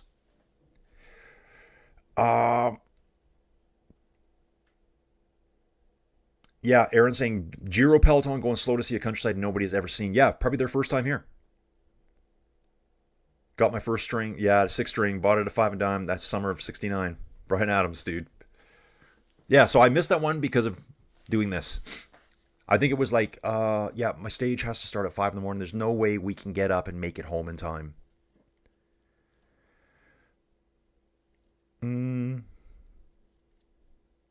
Aaron's saying, Dave, get working on those 3 chords and the truth. I don't know what that is, if that's a reference to something. Yeah, the local turnout and support scene is very high for stage 1. Probably a holiday in Bulgaria, so all can attend. Yeah, dude, even the presentation, it was packed. It was packed, and they did it really well. All the dudes walked on stage, grabbing bottles. You're getting a little replay here. EF Rider drops his bottle. Second bottle, drops that one too. Third bottle, drops that one as well. 3 bottles in a row. Who was that? Okay, it's shame time. It's bottle shame time here. It's a new segment. And now he's pulling over and stopping. Okay, it's mass nature break, guys. Mass nature break. That was James Shaw. James Shaw, today, he's not very good at getting bottles. 3 in a row. And he was like doing that too. So he's kind of mad at himself for not grabbing a bottle. Now he's got to pull over and take a whiz on the side of the road with a bunch of other grown dudes. Love it. The best was when I seen, guys, it would have been a race that we did on the channel here. One of the spring classics somewhere along the way. They basically had a nature break in the town. So like, for that one day, you're allowed to just go in public. It wasn't like they even waited till they were outside of town. I think at the Tour de France last year, guys got fined by the UCI for going inside the towns. Like, you gotta go, right? But yeah, just get outside of town. Go in the industrial area. Not in someone's front yard.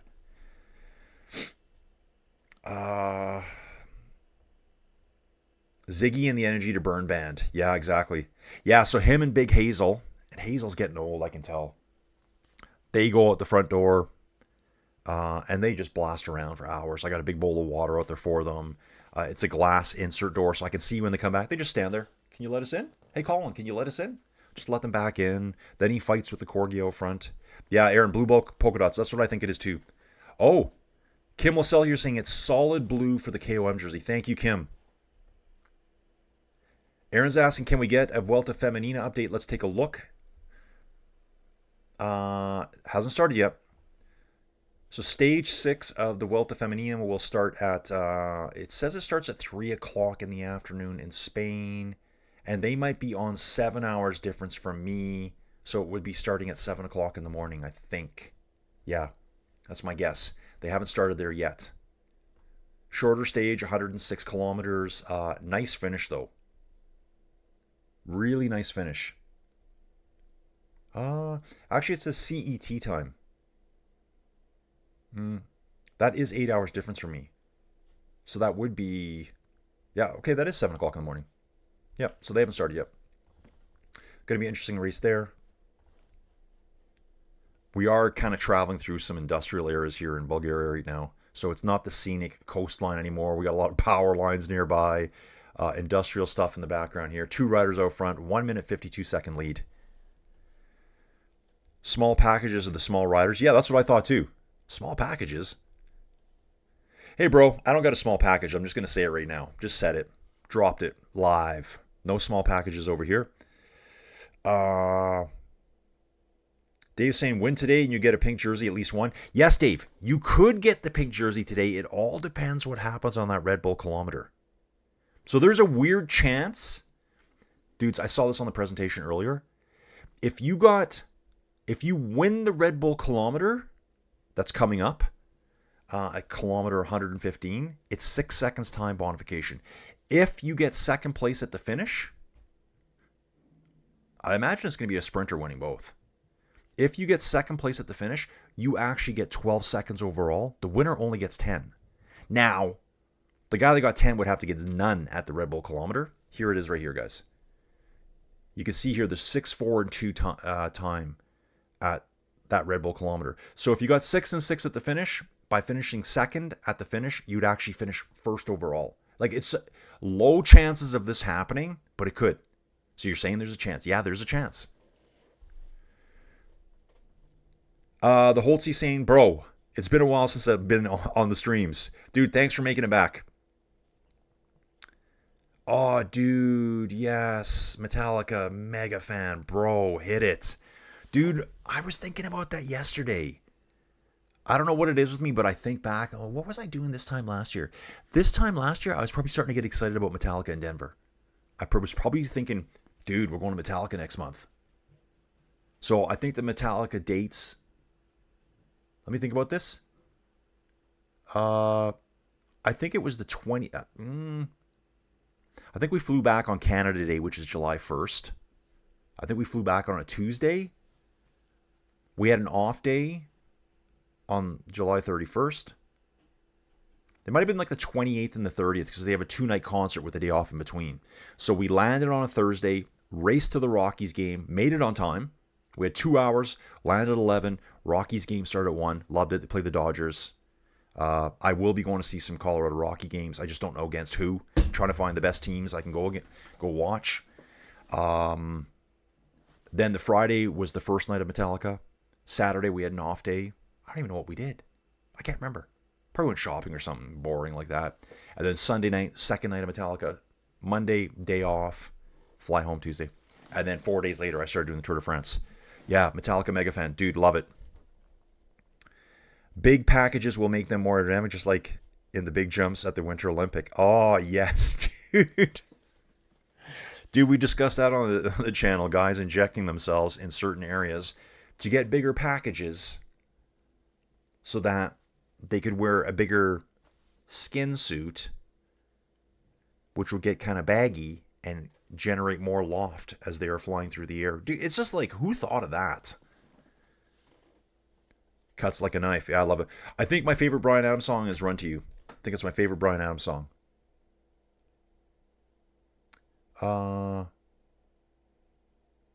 Wow. So Jai Hindley hasn't had a professional win since the 2023 Tour de France, just over 1,000 days ago. 1,000 days. So yeah, it's been almost a year since I've seen Metallica. Almost a year. 2 months now. They're playing at the Sphere. Tickets are just brutally expensive. But dude, I've been to the Sphere and I went to see U2. And I used to love U2, but not so much anymore. Like they're kind of... U2's that band. I saw something yesterday that said, what's a band you used to love and now you hate? A lot of people said U2 for whatever reason. And, but dude, it was amazing. At the Sphere in Vegas. But I think for the 2-night package, it was going to be like $2,100 to see Metallica for 2 nights for 1 ticket. And I'm like, no, I can't do that. I'm not doing that. OG moved by Sexy to announce he is racing in July. I'm not saying racing Tour de France. And the entire country in second one knows exactly what he means. Yeah, dude, we all know now. Dave's asking, does anyone miss the 2-for-1 days? TT in the morning, a crit in the afternoon. Yeah, I love it. Dude, that's so old now. They do it in women's racing still.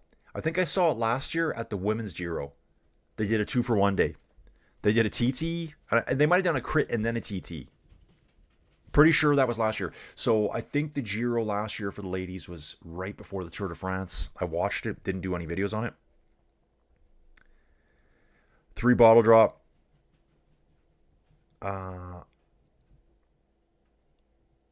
Dave's saying the one you're thinking of, the Peloton Pede in the main business area, not homes. Okay. Aaron asks, any cycle games you forgot to get into? Oh, dude, yeah, I missed my VeloGames again last time. I do have a Giro team. There's another race, the Tour, the Grand Prix de Miraban. I picked my team for that. Dude, there's so much going on. Aaron's saying you two are REM. Yeah, bands you used to love and now you hate. The Holtzy. This time last year, dude, I love this. The Holtzy. Oh, dude, he's from Florida, dude. I've been watching lots of stuff about Florida. It's like, I can't believe people get to live in Florida. Like, come on, bro. Especially Tampa. Got a lot of crazy dog noise upstairs. This time last year, it was a month out from the Tampa takeover. Wish I could have made the arrangements for the Sphere in Vegas. Yeah, dude, like, I know what it's like. Yeah, I remember when they went through Tampa, too. And I started learning a lot more about Tampa because the Blue Jays have Dunedin, which is part of Tampa, it looks like to me, just up the road from, is it Clearwater? Or Sarasota, maybe? I don't know. It's all in that same area. That's where the Blue Jays have their training camp. And I guess their A-ball is down there in Dunedin. Dudes, I'm still following baseball, and unfortunately, I just haven't gotten around to doing a baseball stream yet. But I should, because I've watched probably 90% of the games now. Travels with Tony's here. Tony's back. Hey, all from Tony. Dave's saying the Happy Mondays have better parties. Who's the Happy Mondays? Oh, the dogs are going nuts upstairs. I don't know what they're doing. Travels with Tony saying, Colin, YouTube just had a Big Brother moment. You said Ciclista Femenina, and within 2 seconds, an ad popped up in your stream for the Ciclista Femenina, probably for the Vuelta Femenina. Dave saying Bono has been reading his own press clippings and believes them. Yeah, dude, they're just doing a random howl. So there's 6 dogs upstairs all barking and howling. Like, they're actually howling like they're sled dogs. Dude, stage wins in most consecutive participations of the Giro. The man, Big Chippo, Mario Cipollini. So he had stage wins in 13 consecutive Giros. Cavendish, just some perspective, you guys, only did it 7 times. Cipollini did it 13 times. Wow. Eddie Merckx 7. McEwen 6. Vincenzo Nibali 5. Different Andre Greipel 5. Binda. Dudes, Alfredo Binda, that takes us back to the 30s. Right here. I think he was a 5-time winner. Yeah, he was a 5-time winner. 25, 27. That is bizarre. 100 years ago, guys. This stud here was dominating the Giro. Wow. Bizarre. Made it to 83 years old. Born in 1902, died in 1986. This guy was quite the champion. Dude, let's take a look at Alfredo Binda here for a second. I just want to watch this dude. Like, 5 wins at the Giro. 41 wins at the Giro. 41 stages. Ooh, I think Mario has the record. 3 wins at the World Championships. 4 at Il Lombardia. 2 Milan-San Remo. 2 stages at the Tour de France. Came second 24 times. So this number 41 could have easily been 65. Or you know what I'm saying, right? Possibility. Yeah. Wow. Yeah. Alfredo Binda. Heard about him in a book. I heard the name so many times, and there's the way the dude said Binda over and over and over. Binda, Binda, Binda. Here's another good one here. It is the 300th start in a Grand Tour stage for Sepp Kuss. God, Sepp Kuss, seems like he's been going forever. He's 31 now. Sepp is 31. Won the Vuelta in 2023, stages at the Vuelta, stage at the Tour de France, GC at the Burgos just 2 years ago. That's a great race. Tour of Utah in 2018. Wow, 31, Sepp Kuss. We're going to bounce back to Tour Track here, guys, just so I can show you where they are on screen now. So they've gone through, they'll be coming right back down this road. Actually, this would be a really good race to watch, this stage, because you're going to see them coming both ways. It is down the same road. They come back this direction here. Guys, phase 2 will be starting here in a little bit. The two riders up front, looks like there's been a split in them right now. The Bardiani rider is having to come back to the Team Pulte Visit Malta. He is back on now, so he might have been just back at the car there for a second. I thought he was actually dropping them, but they're back together now. They probably want to stick together. Let me just do this, guys. Here's our location. Oops, I think I froze that up. Yeah, my map's stuck now. I don't know why. I can't. I should be able to drag that. Oh, there we go. It's just acting goofy. Come on, internets. Anyways, that's where we are right now. It is a 1 minute and 20 second gap now, guys. 1:20. 92.5 kilometers still to go. Yeah, sorry. Yeah, Aaron. Baseball does not do training camps. They do spring training. That's right. Yeah, it's insane. I think they play 30 spring training games.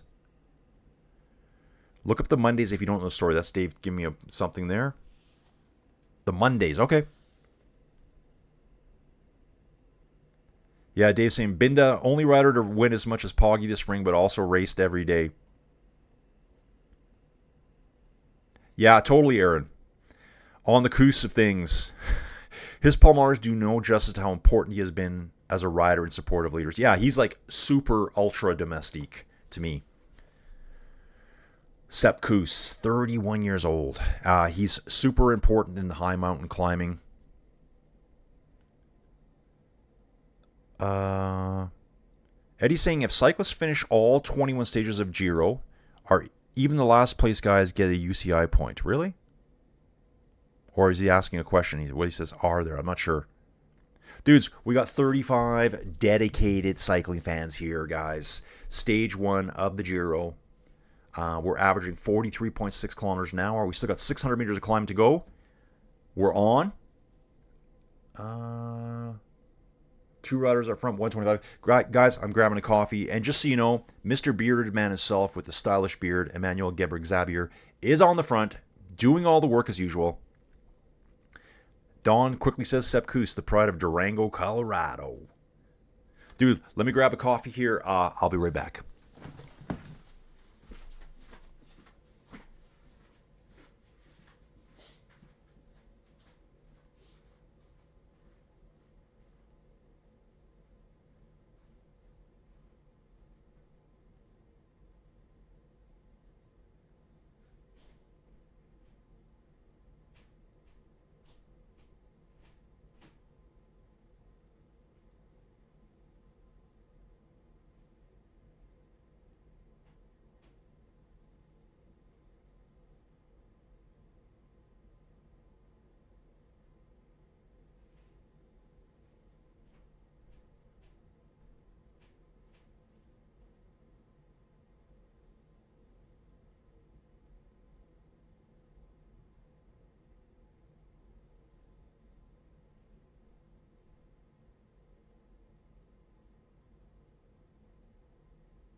back inside the 10x10 cube of cycling domination and training excellence, guys. Third coffee of the day. It's the same as it was before. Status quo. Geberg Zabier on the front of the peloton doing all the work. Question. Oh, I guess you're asking, do they get UCI points if they just finish? I guess so. Dude, I don't know that. I'm not sure if what you're saying. Like, do they just get a point if they just finish the race? I don't know. UCI points probably only pay so far down, but yes, Dawn, thank you. Hit the thumbs up button, hit the like button if you care, guys. Let's get some more people watching the video here.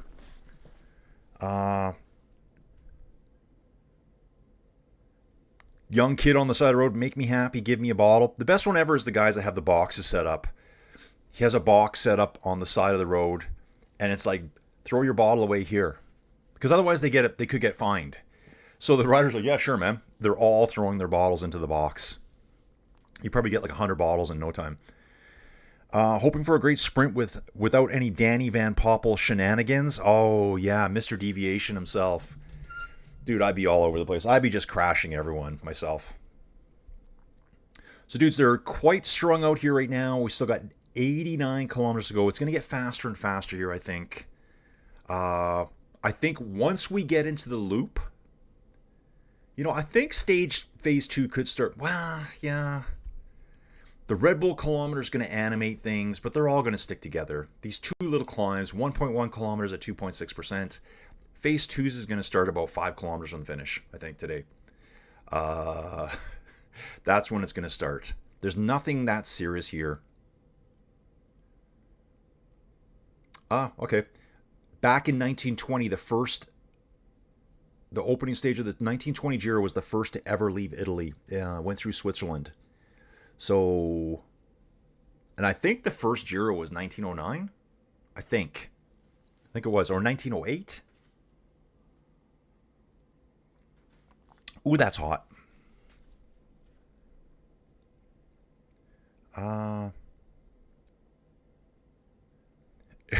Aaron, I love this comment. This would be a hard day to explain why cycling is great. I love it, man.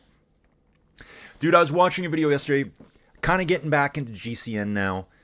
I watch so much stuff on YouTube, I can't watch it. And it was Ollie, Simon, and the other dude. I always forget his name. Kind of like the newcomer, although it seems like he's been there 5 years. They were doing like a 3-man TT to take on some old record. I think they're in Wales, from somewhere to Monmouth maybe and back. Dude, just watching them, like if you don't ride bikes and you know how hard it is, like it's so hard to push at like high levels for that long. And when you see your average cyclist, you're like, oh yeah, impressive. Because they're just skinny dudes.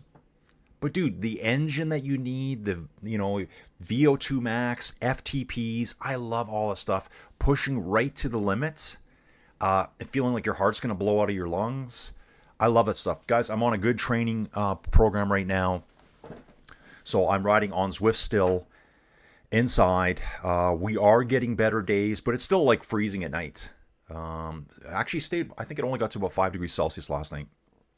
But frost on the ground the night before that.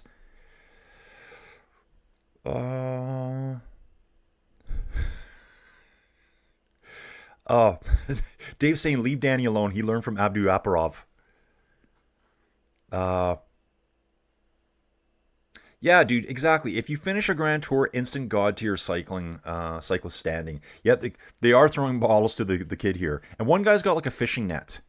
He's standing there with one of those big fishing nets, it looks like, hoping to have bottles thrown at him. This feels a lot like stage 21 into the Champs-Élysées. Dude, I hope dude, I haven't even looked at the route preview yet. I hope the Montmartre just stays. I hope that stays on the final stage of Tour de France. To me, it made stage 21 so much better last year. Instead of just your generic... I mean, we had the ceremonial parade. We did all that, but the finish was incredible. I don't think we've seen a better finish at the Tour de France than we did last year with Wout van Aert dropping Poggi. But in Poggi's defense, he was winning the Tour de France. It was raining. They were on cobbles. It was super Sketchville. Welcome to Sketchville, folks. They might have just said, hey, dude, we know you want to win the stage again, but just dial it back and win the Tour de France. I think that there might have been that there through his earpiece. Justin Heike, do you think there will be any stupid protests like last year's races? Yeah, dude, I hope not. I mean, La Vuelta for that was just terrible. I mean, I'd kind of forgotten until I looked earlier this year. The final stage of La Vuelta was like super short. They just stopped the race. I remember watching going, what? All the riders stopped, all the cars stopped, all the riders just milled about the team cars. Like, what do we do? Like, what are we doing? They just ruined it. Didn't really make a point. Like, what did that change in the world? Nothing. Absolutely. Unibet Rose Rockets on the front. UAE. Geber Xavier. He's the only lead Trek rider up there. This is what he does. And he's like a pro at it.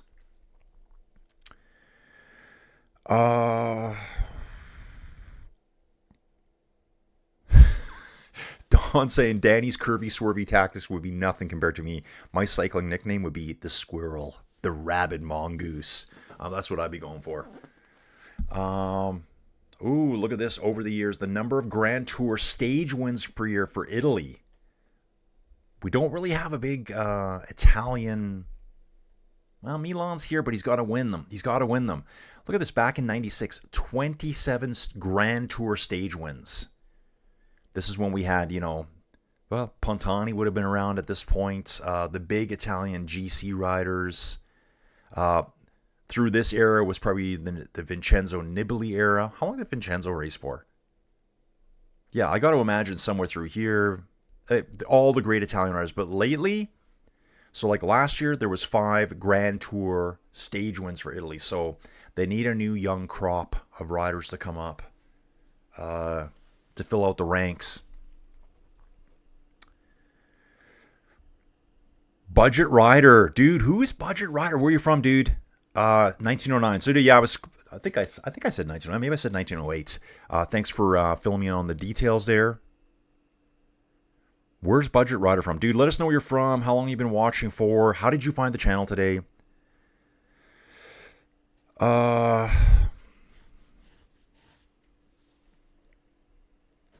Yeah, Aaron. Protests in Bulgaria and Italy much less likely than northern Spain, and geopolitical situation in a different place with no Israel PT team in uniform. Yeah, dude, that's what happened last year. Protests in Spain. We went to the World Championships. Not one protest. We were in Rwanda. Tour of Guangxi later in the year. Not one protest. Not one. I wonder why. Movistar having a little chat at the front here. So give it a thumbs up. Yeah, giving a thumbs up to someone on the side of the road. It looks like these guys know each other. Some spectators on the side of the road. They must know that Movistar rider there. Movistar? 20 kilometers to the foot of Cap Agalina. 1.1 kilometers at 2.6%. So, guys, this is just a little rise in the road. And too far from the finish to really do anything here. The sprinters are going to handle this no problem. If you're not handling this today, you're going to have a rough race, I think.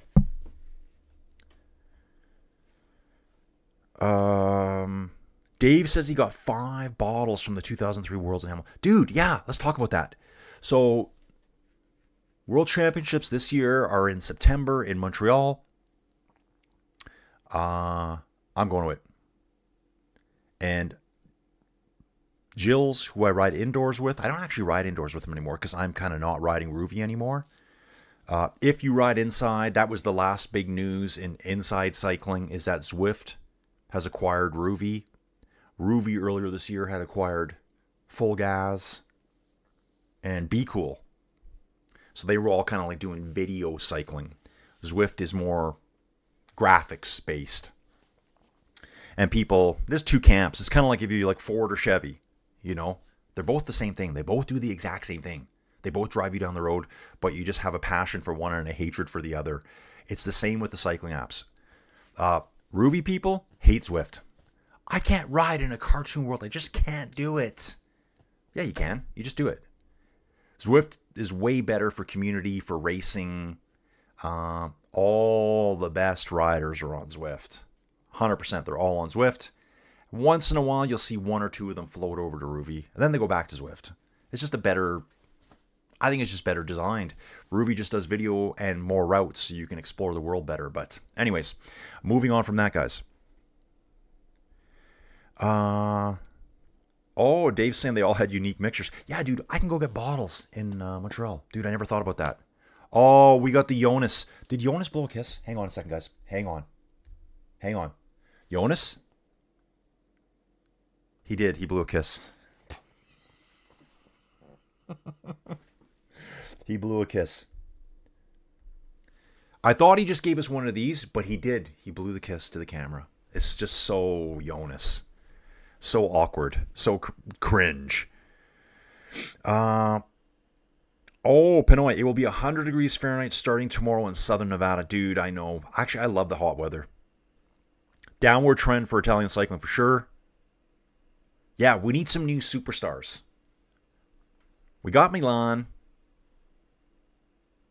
He's got a very good chance of winning today. Oh, dude. Dave, yeah. Dave's saying, I was shocked to see Kunigo still racing. Dude, he retired for 18 months. I'm pretty sure Kunigo... Is he at this race? And what team is he on again now? I think he's on one of the Pro Series teams. If someone can help me out there, that'd be great. Maybe I can look him up. Dudes, we'll jump back to Tour Tracker here. See where we're at in the race. Taking another big turn here. Instead of moving from easterly to more of a southeasterly direction, this is where you're going to see now on the map here. We're going to go through this loop counterclockwise twice. Counterclockwise twice? Once? Yeah, twice. And then we start heading back north the way we came to Burgas to finish off the stage. We've covered 54 kilometers. We still have 92 kilometers to go, and that's not correct. That is not correct, guys. Refresh. 81 kilometers to go. Flow Bikes, thank you very much for showing me the right number. So once in a while, PCS just kind of stalls out. Still a 2-minute gap. 1 minute 44, 150 gap, roughly. Unibet on the front. Movistar up there a lot too. Here's Filippo Ganna, black shorts, gray top with the orange accents. He's over having a little chit-chat with Jonathan Narvaez right now. Yeah, dude, just hang back today. Don't kill yourself out there. This is not for us. We're just going to sit back and relax. Dude, exactly, Dave. That's what I'm saying. In China or Rwanda, embarrass the government, you and your family disappear. Exactly. That's what I was saying. I remember before, I go, guarantee you we won't see one protest. Not one. We didn't. Because you would just, yeah, right this way, sir. Oh, and where's your family? Yeah, right this way. China, nothing. Spain, but I guess it's normal in that part of Spain too, in the north. They protest like crazy, everything there. Eddie's saying the protest changed. What happened with Israel Premier Tech? Their sponsor pulled from the team. The name of the team changed and get overtaken by a new company. Yeah, dude, I know they took Israel off the jerseys during the race. So I think it was then called IPT, just like on their jerseys, but they took the name off. Other riders were actually grabbed by protesters, banners in the road, stopping riders. It was ridiculous. Oh, and Aaron's just saying here, Jonas is riding with number 171. Dude, I didn't even notice that. But, dude, it's the kiss. Every time he looks at the camera, he blows a kiss. It's fantastic. Dave's saying you can't ride in a cartoon world, and you can't ride anywhere. Yeah, guys, I'm doing structured workouts on Zwift right now. It's really good. I've never been a workouts guy. I just get on my bike and kind of blast and do my own thing. So I'm doing hey, based on your FTP, mine's about 270. Ride, warm up for 5 minutes at 130, 140, 150 watts. And then it'll be like ride at 240 watts for 3 minutes. At this cadence, so it's a lot of cadence work. My heart rate's not getting nowhere near as high as it does when I just ride solo, doing my own thing, but I think I'm more tired. 66 out of the 68 World Tour races this year were won by World Tour teams. So there's only be 2 stages that were won by Pro Series teams. Well, I can think of one. That would be Dylan Groenewegen's win. That's one. And I got the other one just dangling in my brain right now. Maybe it was a win by a Pinarello Q36.5. Maybe.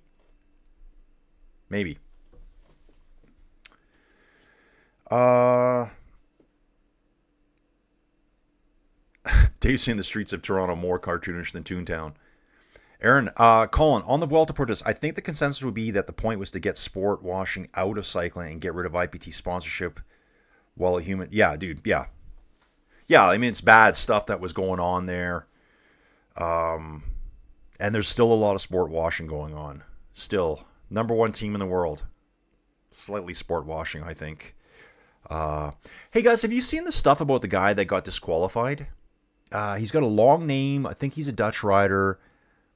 He rides a really weird setup on his bike. But he's basically using the same equipment that the Colnago for UAE uses. He's got some kind of weird extended stem. If anyone here has been watching that more than me, let me know what's going on exactly, because half the stuff I'm reading comes through Facebook, and I'm like, is this made up? Is this real? But I think it's the fourth time he's been disqualified because of his riding position. They're saying something about his position, and then people are commenting, they're like, Poggy does that all the time. So we're getting that kind of favoritism going on. And I don't know the full story, so someone just fill me in a little bit.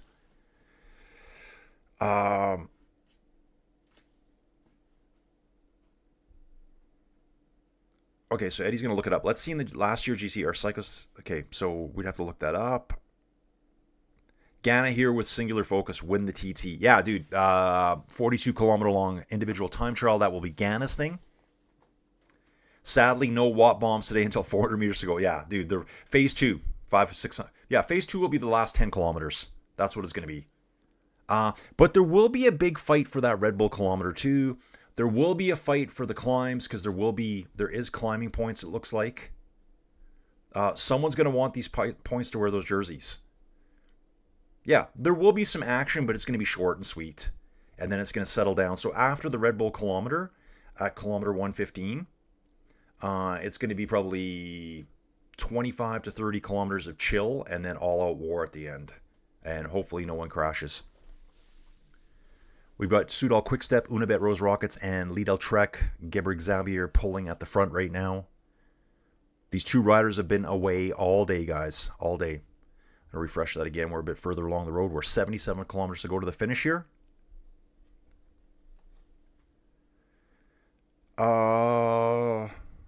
FTP. Guys, if you don't know, Dave's saying, I know the dictionary definition, but otherwise meaningless to me. FTP, functional threshold power. I guess the abbreviated form would be, well, it is abbreviated, but short definition. How much power can you hold for 20 minutes? That's your FTP. And basically, that's a shortened test. You take your 20-minute power, take 95% of it, which I think should be like 88%, because there's no way I can do that. And that will give you how much power, wattage, you can push for 1 hour straight. And that's what it's all about in cycling. It's all about the watts you can push. And so like mine, 270, is that my FTP? Yeah, maybe. I don't know. My best 20-minute power, I did 318 watts for 19 minutes and 58 seconds. Is a route on Ruvi. It's a 3 to 4% climb somewhere in Hawaii, one of the lesser hills in Hawaii. Just enough for me to push really hard against. But dudes, like Ghana can do like 500 watts for an hour. I did 318 watts for less than 20 minutes. That's the difference. There's 200 watts more. That's like another whole person helping you ride. I tell friends, if you were to go riding for an hour and you're brand new to cycling, I bet you couldn't do 100 watts. You'd be like just wiped. Just to sit on a bike for an hour, you'd be wiped. Yeah, IPT, this is Fab Cycling. Welcome back, Fab. IPT turned into NSN and now Premier Tech minus the Israel. So sponsors Alpecin. Yeah, so it's Alpecin Premier Tech. They're over there. And NSN is its own distinct team, and they are at this race. Why don't we take a look at NSN for a second here, guys? See who's here. Innocent Cycle Team, Alessandro Pinarello, Jan Hurt, Ryan Mullen from Ireland, Nick Schultz, Dion Smith, Jake Stewart, Corbin Strong, and Ethan Vernon. That's their big guy here. So they're stage hunting this race. Over for Q36.5, Pinarello, Fabio Christian. We got Chris Harper, Matteo Moschetti. He does have a sprint, I believe. Yeah, he does. Yeah, he does. So they'll be going for sprint wins. And I think super domestique for this team will be Nicholas Zukowski. Nicholas is a bigger, stronger dude. Yep, he's probably walking around at 6'2", 6'3". I don't think Pinarello Q36.5 has any GC ambitions here. It's going to be stage wins, probably for Moschetti on these flat stages. So we're going to see him in the mix, but he's going to be going up against Paul here. Yeah, this is going to be a crazy one. Just Ben O'Connor's back too. When was the last time he won here? 2 stages of the Tour de France, 25-21. Won a stage back in 2020. Second of a GC in the Vuelta a España in 24. I remember that race well. So Ben's back here. That's the team leader there. Does he have any... Could he... GC? Ben? What do you guys think? How old's Ben O'Connor? 30. Top 10? Yeah, top 10. He'll be a top 10 GC guy. And just getting caught up, dudes. Yeah, Eddie, I think there are former riders in the Israel Alpecin Tech believe they're able to get out. Well, dude, yeah, like Derek G. Derek G right here for Lidl Trek. Derek G West, which is weird now. I mean, look, 2025 till August, he was with Israel Premier Tech. And so that looks like that's Vuelta time, late August. But he vanished. If you look at his race series last year, take a look at this. He did the Giro. This is 2025 I'm showing you. So he did the Giro last year, finished 4th. Super strong ride. He's their GC rider here for Lidl Trek. He did the national championships in Canada, got 2nd in individual time trial, got 1st in the road race. This is in June. Remember, the majority of all the countries do the road race championships in June, right before the Tour de France. And then he did nothing else for the rest of the year. He basically just walked from Israel Premier Tech. I followed that story pretty closely. He just didn't want to be involved with them anymore. He vanished. And rebounded this year, ending up with Lidl Trek. So yeah, he was one. There was another guy that just retired too from Israel Premier Tech. I forget who that was. Will it show the old team? Yeah, so this was the old team here. There's one. Michael Woods.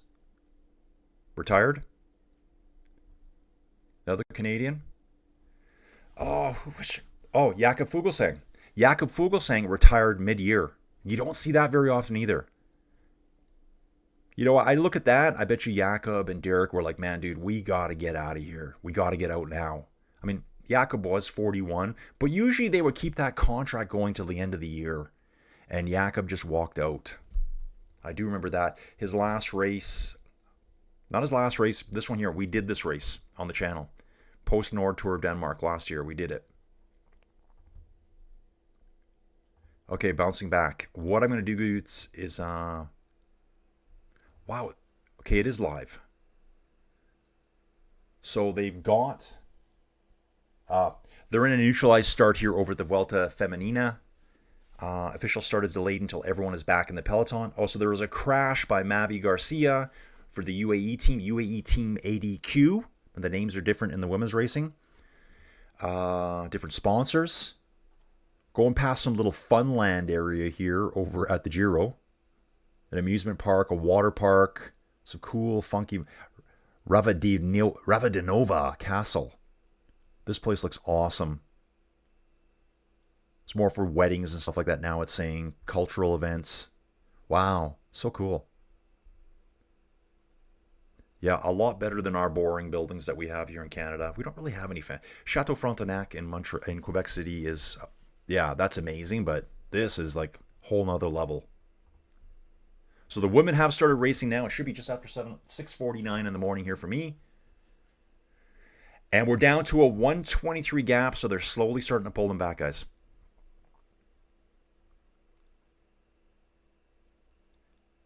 Dawn. Disqualified for seating position sounds like the Flying Scotsman. Yeah, dude, someone said that. This sounds like an Aubry situation. He's developed a riding position that is better. It works for him, and everyone's saying he's cheating. That's disqualifying. I need to learn more about it, what's going on with that one, too. Because a lot of people are saying he's riding just like Poggy does. But I think he has some kind of weird handlebar system.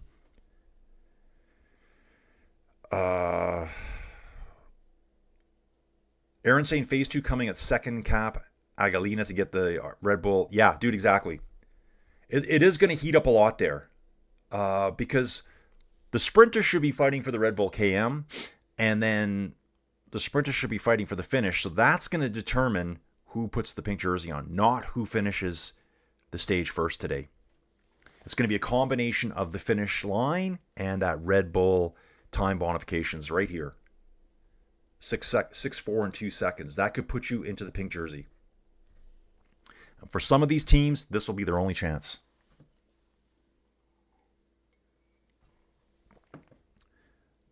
Yep, time gap's coming down now. They've actually pulled it out. It was down to 104 at one point. It says, or maybe they're just estimating that. A kilometer 70. No, it was down. Now they pulled it back out. Eddie's asking, a Red Bull part of the sponsor? I think there's going to be a Red Bull KM on every stage, Eddie. So sponsor, yeah, I guess they're sponsoring the race through a feed section here. Maybe it's just bottles. Everyone's grabbing their bottles here. A little bit wind here coming over the rider's left shoulder. And there is the town sign for Ravadinova, where the castle was. Just saw that in the background, blue sign.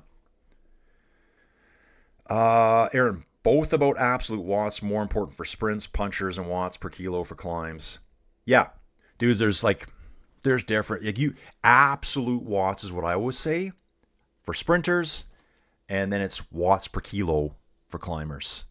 If you take a big rider and a small rider, and they ride the same watts per kilo on a climb, they will climb at the same speed. However, it's way harder for that big rider to maintain the same watts per kilo. Being light and small is just an instant benefit, an instant advantage. The other way around, it's a lot easier for a guy walking around at 6'3" to push big watts over a small guy that's, 5'1". Think about it. At 5 watts per kilo, a 50 kilogram rider is 250 watts. For me, it's 450. Like 200 watts more. There's no way on a flat that small rider can keep up without just sucking wheel all the way. And that's where you see the huge advantages in TTs. Generally bigger dudes. Generally. Again, there are exceptions to that. Yeah, dude, exactly. I know, I thought that too. He's got the coolest last name. Pinarello, should Q36.5 sign him. Yeah, absolutely. Was Bulgaria part of the Austro-Hungarian Empire pre-World War I? Dude, good question. I think they were. I think so. I also think Bulgaria is one of the countries. I don't want to get political, guys. Please don't get me. Isn't Bulgaria one of the countries that still supports Russia? I think. I probably just opened up a can of worms by saying that. I think. Okay, Aaron wants to know, was it still Kopecky leading the women's Vuelta? We can look right here, guys. I know Misha Bradenwald won the last stage, but GC over there, let's take a look at the ladies racing. They're underway now. GC there, I think it was Kopecky still. It is.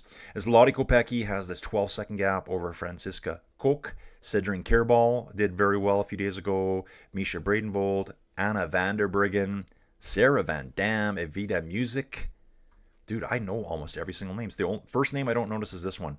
Lois Adegeest, Kasia in 9th, Leanne Liepert for Movistar, Paula Blasi. Dudes, I know these names. Here she is, Paula Ferran Prevot. Wow.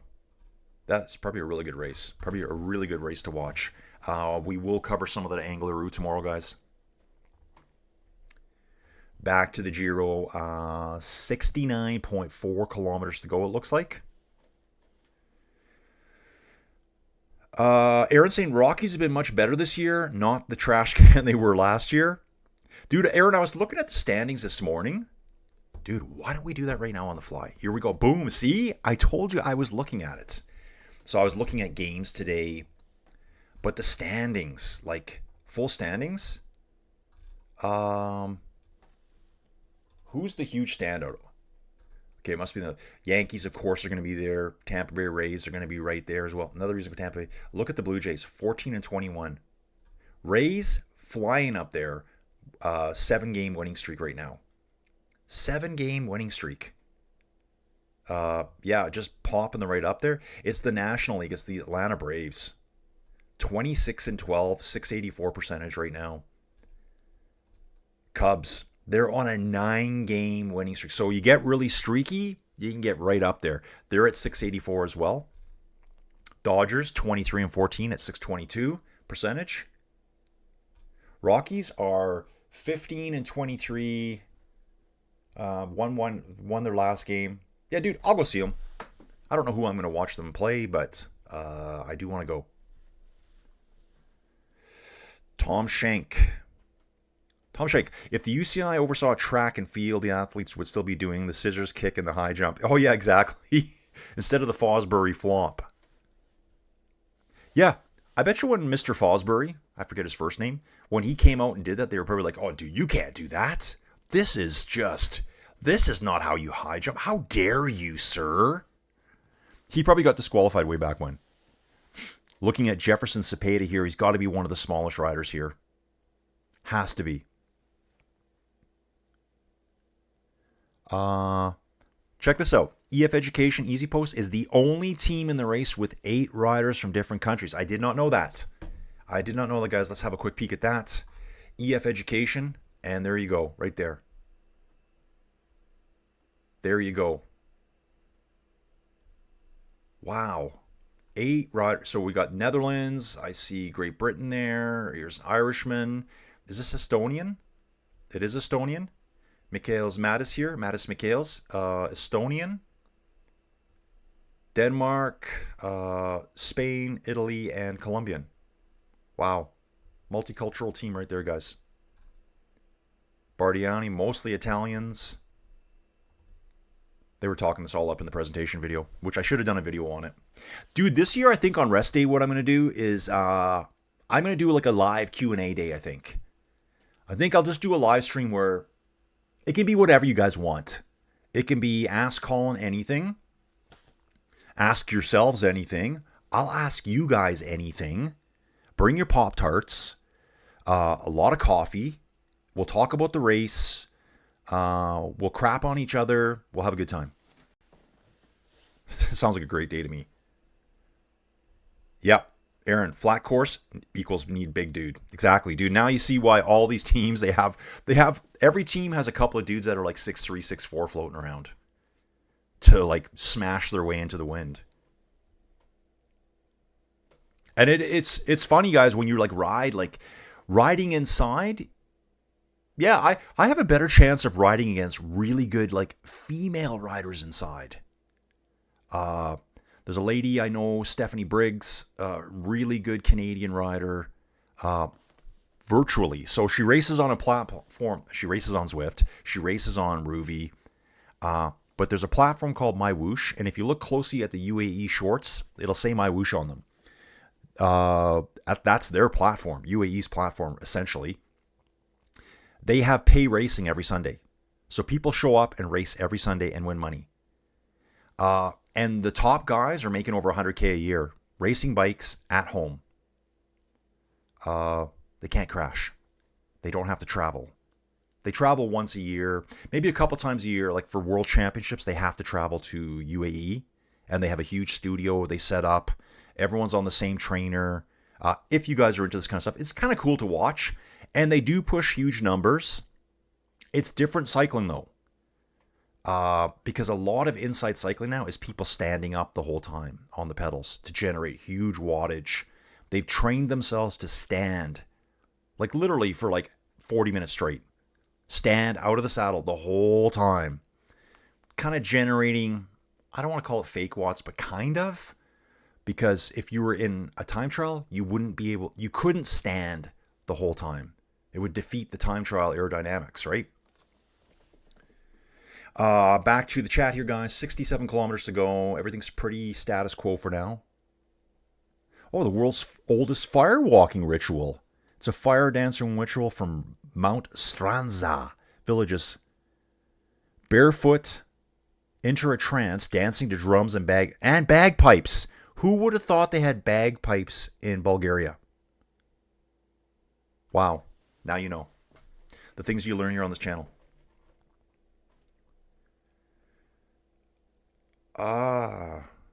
Okay, Aaron saying, now that Orban out of power in Hungary, Bulgaria is considered the Euro country most aligned with Russian interests. Dave saying, I've never had the time or money to do the power testing. Seriously, I pushed 350 watts in a 15-minute TT up at the bike show around 1997. Very early virtual cycling setup. Yeah, dude. Yeah, I love tracking the numbers in that. Generating big sprints. Like, my instantaneous sprint is maybe 14 or 1500 watts, but instantaneous. A seated sprint, I can do 1000 watts easy seated. And I've seen that at a few races too, where some of these big sprinters, they don't even get out of the saddle. They're staying seated because you can generate huge power that way. Yeah, the numbers are good to track. That's why all the pro cyclists have those head units, and they know what power they're riding. You know, it's great to ride by feel, but if you've got a game plan, I need to ride to this power.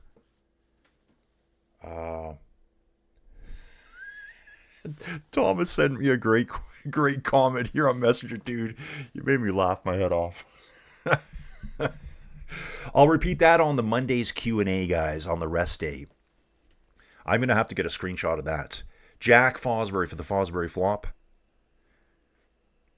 Aaron Smith, Cubs on a major heater, especially at home. Yeah, guys, so right now we've got NHL playoffs going on and we've got baseball going on. And so I'm kind of watching both each day. So last night I watched a bit of Carolina and Philly. I don't even know who won. Carolina was up. I know the Phillies are down in the series. Edmonton's out. Dude, I just enjoy the pace of baseball better. Like the hockey, it's like I want to kind of like do something different. I want to be on my laptop researching something. Hockey, it's like, what? What happened? Oh, 3 goals have been scored. You know, I'm missing everything. Whereas with baseball, it's so slow and it's my style. It's kind of like watching a bike race. Sometimes boring. The break is now on the first ascent of the Cap Agalina, it's saying. Is that true? Yep, they are on it. Just not refreshing quick enough. 64 kilometers to go. Guys, this is just a little climb here. This is nothing. Got a couple of dudes trying to run alongside them here. One in his jersey. Yeah, these guys are hauling. These guys are hauling up this climb here. These guys cannot even keep up. Panoy, it is... Oh, yeah, the Atlanta Braves. Dude, I know. Didn't the Braves do really well last year, though? Panoy saying the A's are usually on the bottom of their division. They are in first place right now. Dude, and that's what I was thinking here. Like, okay, someone correct me here right away, please. Where was the team? The Cubs themselves. Like Aaron's saying, they're on a major heater. Okay, they've won 9. So does that mean before they were just, what is that? They were 17-12, which was still pretty good. So they've won 9 games in a row. That takes them to 26-12. Like, they've just, like, that it has to. They've won 9 games in a row. They've gone from 17-12 up to 26-12, just dominating. Oh, and I thought about that this morning before the stream started. Guys, what is the longest winning streak in MLB? Kind of, let's say, modern era, because I'm sure there's been some crazy ones in the past. It's pretty hard to compare those eras, just like cycling. What's the longest losing streak? It's just insanity. Dude, I'd like to see the Diamondbacks play. I'd love to go see. I want the smoky or the spicy almonds in Denver. That's what I want. I want spicy almonds. Dudes, let's show you where we're at now. Here we are. Back along the shoreline here. Look at this beach here. Beautiful beach along the Black Sea. They're battling it out now, and they are going for the KOM points at the top, guys. It's going to speed up every time we go around. Team Pulte Visit Malta rider easily gets it here. That is Diego Pablo Sevilla. He takes the points over the top of the Bardiani rider. That's number 167. Diego Pablo Sevilla here gets the first set of points over the top. Good jump by this dude here to grab those points. He'll be going for the second time around as well. Pro Series team would love to have the Mountain Climbers jersey at the beginning of the race. Back to the chat. AL West is wacky to start the year. Don saying, I like standing on the indoor bike for 20 minutes at a time. Don, dude, that blows me away. Like, dude, I hate standing inside. I just can't do it. I don't feel right. I can't rock my bike enough. Guys, if you ride inside, and if you don't ride inside, on our trainers inside, guys have even developed rocker plates now. Like full platforms that you put your mat on and your trainer and your bike, and there'll be like kind of like rubberized balls. Some people used to use tennis balls for some compression so that you can actually rock your bike back and forward. I think I could do it then. Yeah, Aaron, inside cycling as an actual race is insane. For money, more insane. Dude, they just introduced blood testing and urine testing for the highest level My Whoosh riders. Remember, there's different platforms. Now, there's a dude named Michael Vink. He's right at the very top of inside cycling. He rode for UAE. Vink. No, not Ninky Vinky. Michael Vink. He should show up here. Here he is here, guys. Michael Vink, this dude here. He's Australian. He's 34 years old. He rode for UAE Team Emirates in 2023 and 2024. Basically discovered, I mean, he already was like, a good rider. But through inside cycling, it's very easy for them to kind of like scout you. They don't have to go to a race. All your data is online. They can look at this dude and go, man, he's got a huge engine on him. Let's recruit him. So he went from a continental level team in 2022, the Bolton Equities Black Spoke Pro Cycling. Sounds like a team that would be down the road for me here. No disrespect, Bolton Equities. And then he went to the biggest team in the world. Rode for 2 years with them, retired at the end of 2024. Still races inside, though. Still makes money inside. There is a rider, pretty much the best, Jason Osborne. Pretty much wins the My Whoosh Inside World Championships every year. Makes money every weekend. Used to ride for Alpecin Premier Tech. Or Phoenix, whatever it was called back then. And his thing was, he goes, dude, I don't have to worry about crashing. I don't have to leave my family. I don't have to travel. I don't have to go to these dumb training camps at altitude. I just race inside once a week. And I win money. Dude, it's like different strokes, right? Okay, we still got our two riders at the front. They've been together all day. Peloton at 141.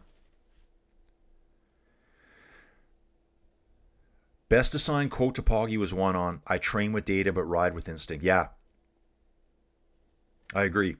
You should train with data, know the numbers. Like I'm training with data right now, but racing, it's more of a feel thing. Hockey in the Bettman era is more like figure skating with goalies. The 84 Detroit Tigers. Oh, they had, okay, what was it? Okay, I need answers. Dave's saying the 84 Detroit Tigers. No, and I love this too. I say Detroit, they say Detroit. Detroit. I hear that in every American. Detroit. Is it Detroit? Is that how we're supposed to say it, Americans? I'm asking my American bros. Do I say Detroit or do I say Detroit? So I asked the question, longest winning streak, longest losing streak. Gebrek Zabi are still on the front. And the Unibet Rose Rockets rider representing here. So they've been told, hey guys, You got the biggest sprinters? Probably. Milan and Groenewegen. Oh, Soudal there. I see one Soudal rider there too. One Soudal rider there. Actually, let's take a look at Soudal here. This is kind of throwing me off today. Have they changed their jersey? Yeah. So Soudal rides full white jersey now with a tiny little blue across the chest.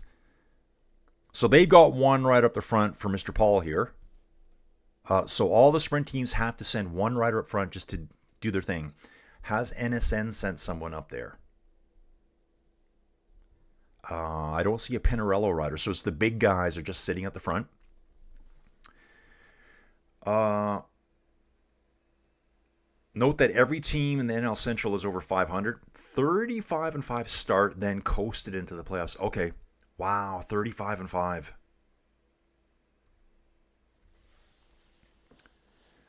Aaron saying 1988 Orioles, I think. The O's lost 21 consecutive games to start the season.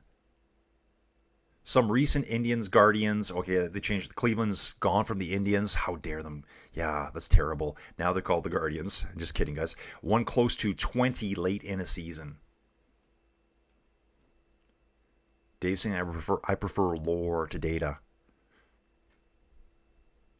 But Don's pulling it out. He feels like he's always coming around for 709er. Don's saying Detroit.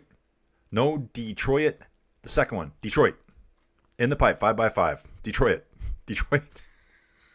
In French, it's probably more like Detroit. Exactly, dude. The French would say Detroit. That's why I say Paul Magnier's name. I say Paul Magnier. Paul Magnier. But if it's Paul Magnier, that doesn't sound French. Okay, guys, here's a good stat here on PCS. Attack distance and Giro history for Diego Pablo Sevilla. In 2023, he was on the attack for 363 kilometers. He's at 85 today. So this is what he likes to do. This Team Pulte Visit Malta rider likes to go on the attacks, likes to go on the breaks. And same with Bardiani. This guy here, 2025, he was in the attacks for 852 kilometers. Basically a quarter of the race. They like to get out there. TV time, guys.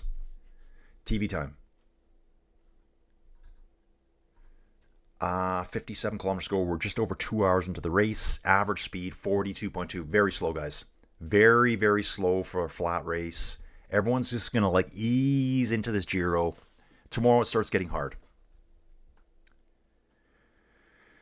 Eddie. Looks like the Giro d'Italia blocked the race in their YouTube. Okay, yeah. Yeah, they're going to block it, geo-block it in places. All the riders hopping over a wet patch on the road here. Kind of looks like the rain gutters are overflowing a bit there in the low spots. Don saying Paul Man, yay. Dude, that's what it should be. Paul Magnier. Dude, that's what I've always called him Paul Magnier. And I hear other people saying Magnier. Magnier, is that French? I don't think so. Not our French. We got different French here, guys. Yep, we got those three riders still there. 3 riders for the 3 sprinters. Milan, Groenewegen, and Magnier's team. I'm just going to call him the other Paul. I can't just call him Paul anymore, can I? So yeah, dudes, maybe what I really want to do a Blue Jays game, because I get every Blue Jays game here. I can watch every Blue Jays game. I want to do a middle of the day game if possible. That doesn't really matter, does it? Okay, dude. Here comes the sprint now. Here comes sprint. Lido Trek goes to the front. And Alpecin riders as well. That must have been Caden Groves as well. So Milan takes these points here. The leftover points at the sprint. That's what I'm seeing here.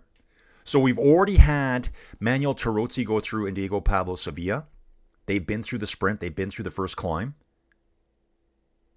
Milan comes up. No head bobbing. He's not dropping 2,000 watts, you guys. I wonder what he generates. What do you guys think? I know in the past, I think I saw numbers that I think it was Kittel or maybe Greipel. In a short sprint, they would do 2,200, 2,300 watts. Which, if you're a trackie, you're like, yeah, so what, dude? We do that all the time. I know, but it's different. It's different, right? These guys might have ridden 180 kilometers already and then are doing that. I think now, though, you're seeing 14, 15, 1600 watts, those kinds of numbers. But in the past, I wonder if they were like really developing that much power, or it was power meter inaccuracies. It just seems really big. And that was, I'm pretty sure it was Kittel or Greipel.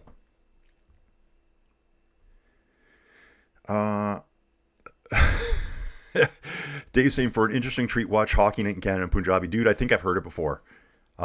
There's so many hockey fans in Canada, and I love that they've got coverage. But it's kind of a shocker where you're like, what? This sounds weird. But dude, they love hockey. They love hockey. A lot of great hockey fans here in Canada. 17 degrees, overcast here, guys. It's still about a 1 minute 50-second gap at St. You're on Flow Bikes. Last winners of the points classification of the Giro last year was Mads Pedersen. The year before, Milan. 2023, Milan. Arnaud Delis back in 2022. And back to 2021 was Peter Sagan. Dude, it's like another generation back to Sagan. And back to our famous pro cyclist that my friend thought, Paris-Roubaix. You know, Mr. Paris-Roubaix. Dude, if you look at Sagan's winning time, he would have been last place in this year's race.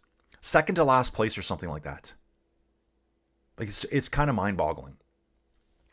I saw the stats somewhere quickly. So when Sagan won Paris-Roubaix, I guess we could look that up. His time would have been the same, roughly. I think he would have been slower than the last place winner. The last place finisher at this year's Paris-Roubaix. That's how much it's sped up over the years. Yeah, I love that race this year, seeing Wout win it. Poggy needs to win it too, but I think Wout needs that win more. I think that was really good for him. 3 riders on the front, UAE present there as well. Morgado's up there. That is Morgado. You can tell he's got a really nice looking stash set up on him. Let's check him out here.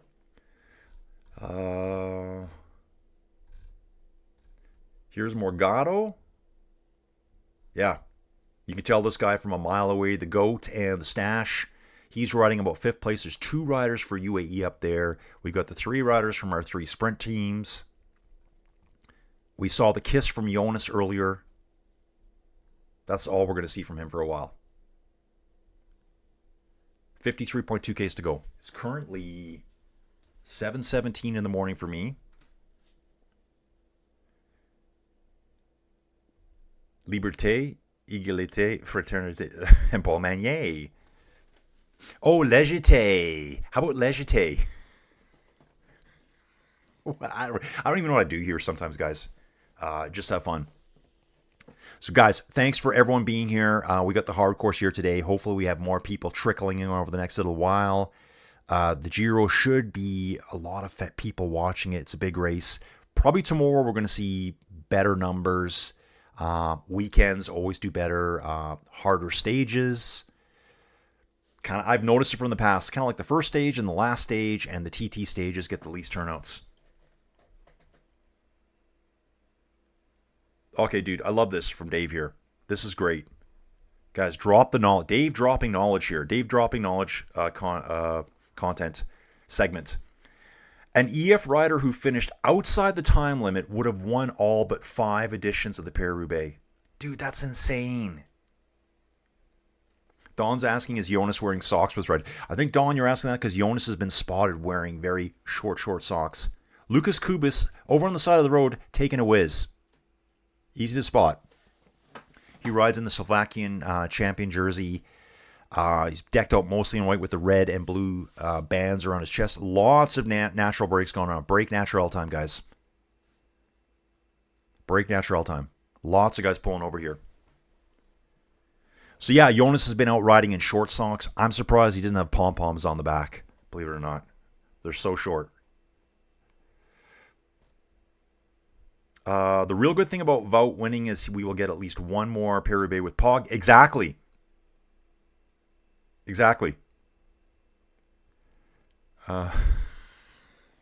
Yeah. Poggy has to win it. He can, and he probably will win it at some point here. But like cobbles, cyclocross experts like that, I just think they have a natural advantage. And Poggy doesn't have a sprint at that last part like Vogt does. Like it was like, dude, you got to drop him. You got to drop him 5 kilometers out. You were not going to beat him in the final sprint. I guess at the time though, it's kind of like, well, dude, if I try to drop him and I don't, then what happens? It's hard in that situation. Maybe Vought's feeling terrible and they're just eyeballing each other like, dude, how good do you really feel? Perel. Oh, dude. Awesome. Yeah, dude, when we watched Paris-Roubaix, remember when we first started, there was just so many flats. Pirelli's statement said the speed this year caused all the flats. Yeah, let's blame it on the tire manufacturer blames it on something else, not the tires. Dude, but probably most likely. I mean, they're flying along over those cobbles, sharp edges. I mean, is the tire pressure too low now? Nature brakes galore if you're interested, guys. At least they're not doing it inside of a town. Darn, if I was Jonas, I would have bright yellow tassels hanging off my bar ends and some baseball or hockey playing cards with a clothesline peg thing, whatever you call it, a clothesline pin to make the motorbike sound effect. Dude, that's when you're winning. Winning right there when you have the motorbike sound effect. Dude, I'm going to do it on my road bike. I am going to do that on my road bike. I am going to have that as I rock around just to get laughs. Actually, dudes, my TT bike's sitting over here in the corner in the archive. And I was cruising around on Kijiji, which is kind of like Kijiji. I don't think you guys have it in the States. It's like your Craigslist, okay? We have Craigslist here too, but Kijiji's way bigger here. One of the first ads I found, actually it was Facebook Marketplace, was a nice set used. I think they were Zip 404 carbon wheels for a bike with rim brakes. Remember, it's my old look TT bike, and it came with a 10-speed cassette. No climbing gears. None. So my Dura Ace on my TT bike is 10-speed. I might go pick them up. I need to get outside. Start working on the cycling tan.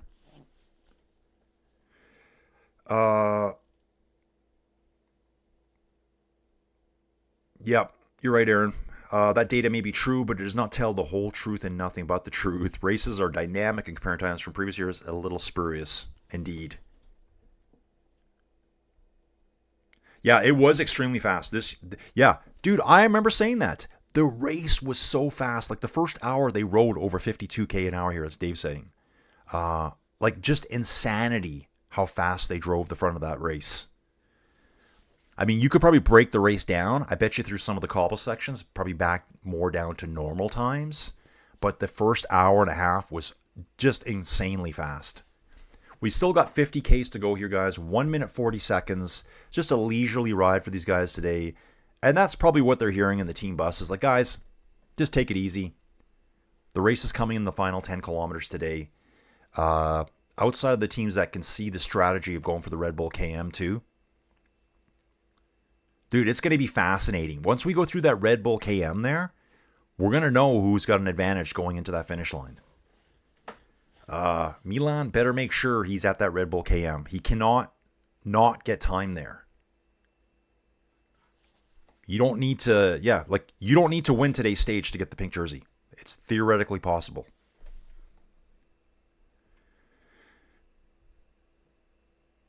Aaron saying data on watts per kilo or time on climbs give decent comparison, but flatter racing, not tit for tat, is not as easy comparable. Yeah, I agree.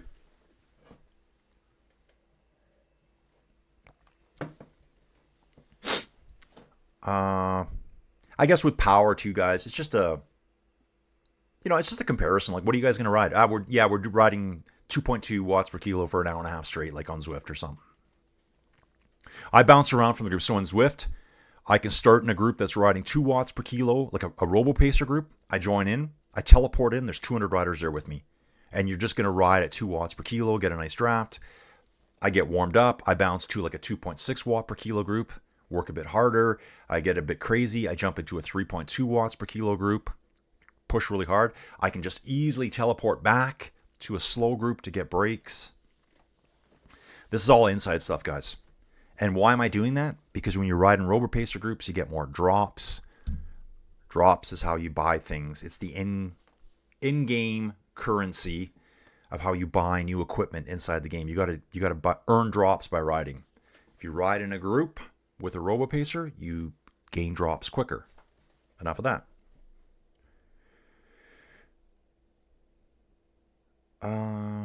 It's a Girl, My Lord, in a Flatbed Ford. I don't know that song, Dave.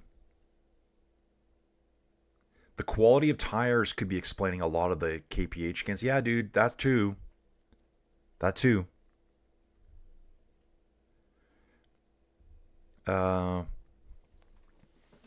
Aaron, can't wait for the minus 1,000 on Milan to win the Milano stage.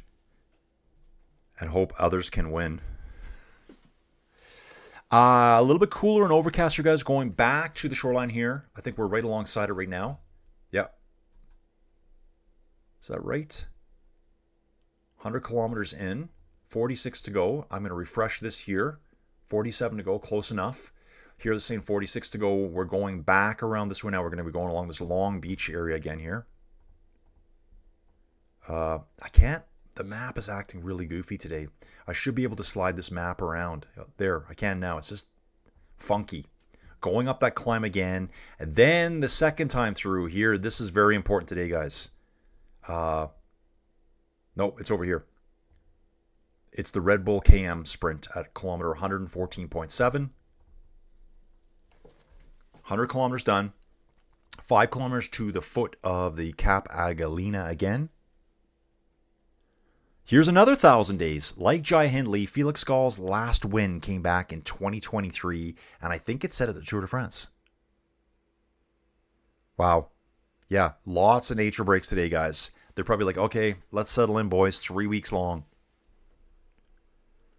Oh, she was standing on a corner of Winslow, Arizona. Na, na, na, na, na, na, na, na. I know that song.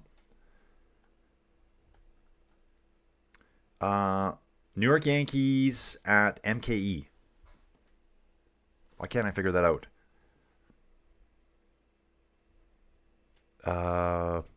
Dude, I'll probably try to watch. I do get a lot of Yankees games here too on Sportsnet. So probably the teams I've watched the most. Yeah, Yankees for sure. Aaron Judge, like, whew. Who is the best hitting team? Is it still the Yankees? It has to be. Has to be the Yankees. Like, I think they had like 3 of the top 10 hitters right now. I should know the names, but it's in one ear and out the other. The brain is falling apart. So yeah, I get to see every Jays game, and I see pretty much every Yankees game, a lot of Dodgers games. I like watching the teams I don't know. If I can get a good home stand, like a three game stand, I can learn the teams real quick.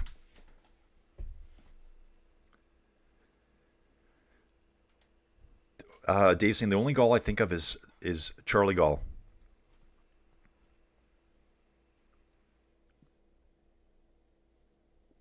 And Eddie's talking about the Giro being blocked. Yeah, it'll be blocked ever, guys. I mean, big money is spent on this to show these races.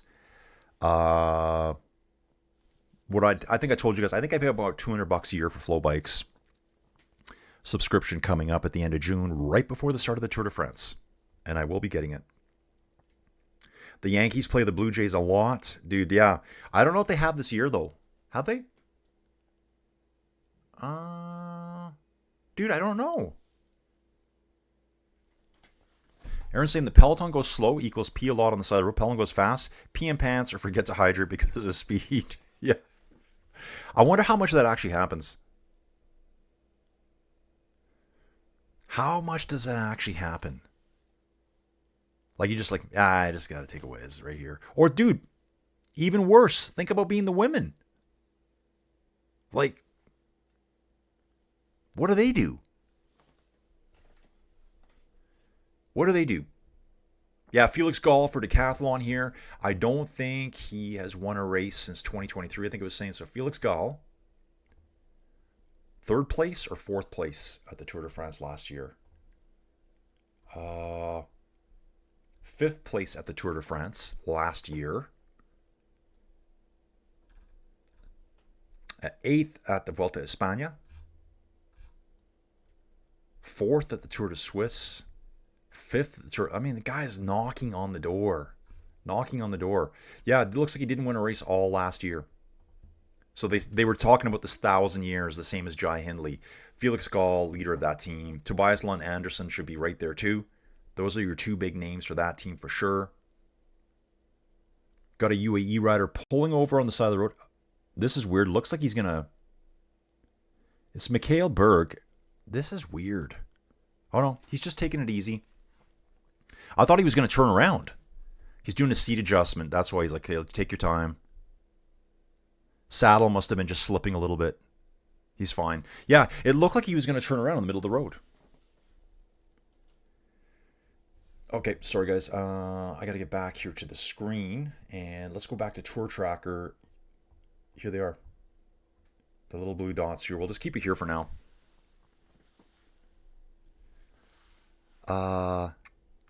Dawn saying you ain't cool unless you pee in your pants. I'll remember that one. Aaron saying I have never seen a pee break in a women's race. I think last year I remember one. Yeah, I think I remember, or was a female pro talking about it. Dude, that's why sometimes I wonder. Maybe this is really stupid for me to talk about. Like, is that why they keep the races a bit shorter? Like, there's got to be some consideration for that. Like, you can't have them out there for 250 kilometers because I know they can ride it. They can. Just weird. Very weird. But yeah, like, there's no bathrooms. Even for the guys, it's weird, really. They're taking whizzes, riding down the road on camera. Just a strange sport. Oh, dude, while we're here, let's get back to the Vuelta. Over that race there, they're currently 29 kilometers into the 6th stage of the Vuelta España Femenina. It's the 12th edition. And we've got 4 riders in the break, being pursued by 2 with the peloton sitting at about 225 back. Lottie Kopecky is leading the race overall. Tough finish today up this last climb. 4 kilometers, that's 2.4 mile, guys, at 12.6% average gradient. Oh, I bet you it is so steep in places.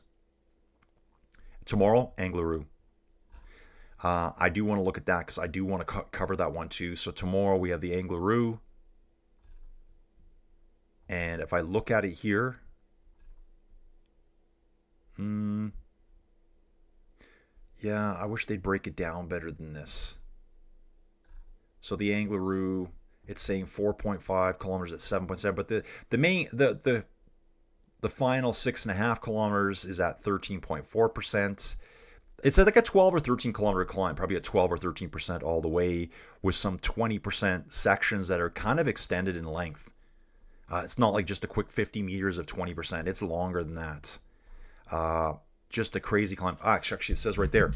It's 12.1 kilometers, so 7.5 miles at 10.3% average gradient. Average. HC, Ors category, Especial. We're talking it's an Especial, guys. That's tomorrow at the ladies. Vuelta, Queen stage, last stage. Lottie Kopecky. Can she hang on? Keep it a family show, no lady peeing footage.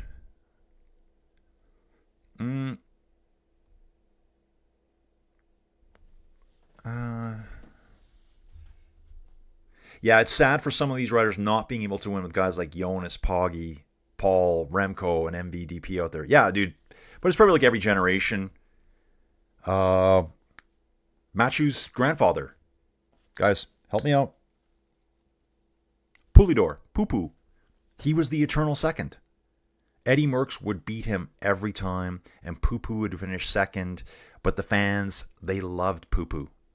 They cheered him more than Eddie Merckx at the time, because he was always there. Here's the second sprint up the climb, guys. Let's see what happens here. Pulte Visit Malta guy oh, they're going for it. And he's gone.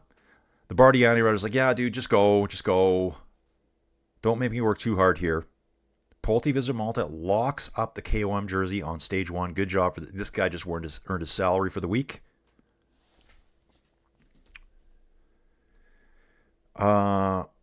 Fans might fight over certain used toiletries. Oh my god. Tom Dumoulin here. Joe Mercado's piping with Tom Dumoulin. Yeah, takes a full explosive diarrhea on the side of the road. Like, could you imagine that? And dude, he had bibs on. Like, can you imagine, like, he had to, like, take his jersey off, get his bibs down, and the best part was, he just got back on his bike. Just jumped right back on. What a disaster. What a disaster. Yeah. Guys stop all the time. Guys ride, because you can. You know what? I got to think the women just kind of go.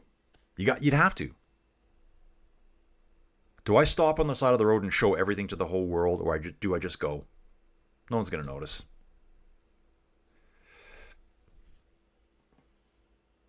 Aaron saying, I think it's also true that we get much less femme coverage of the stage, and that may account for the data. Yeah, girls. Yeah, exactly. They might say, you must pee before the TV coverage comes on, and then nothing. New UCI rule coming in. Dave, yeah, many people love poo-poo. Scott's here. Scott from the Discord. Morning call and happy day one. Happy day one of the Giro. Yeah, exactly, Scott. Glad to have you here, dude. Guys, if you don't know, and I say it all the time, there's an Inside Cycling World Discord. Jump in. Help me pump the numbers. Lots of good cycling knowledge here. Actually, Scott, who's here right now, he's in the Discord. And Pinoy, he's in the Discord. Right, Pinoy? Yeah, Pinoy's in the Discord. He's X-Man. I just gave it away. I gave his secrets away. He's X-Man in my Discord, and he's always posting tons of good race stuff in there.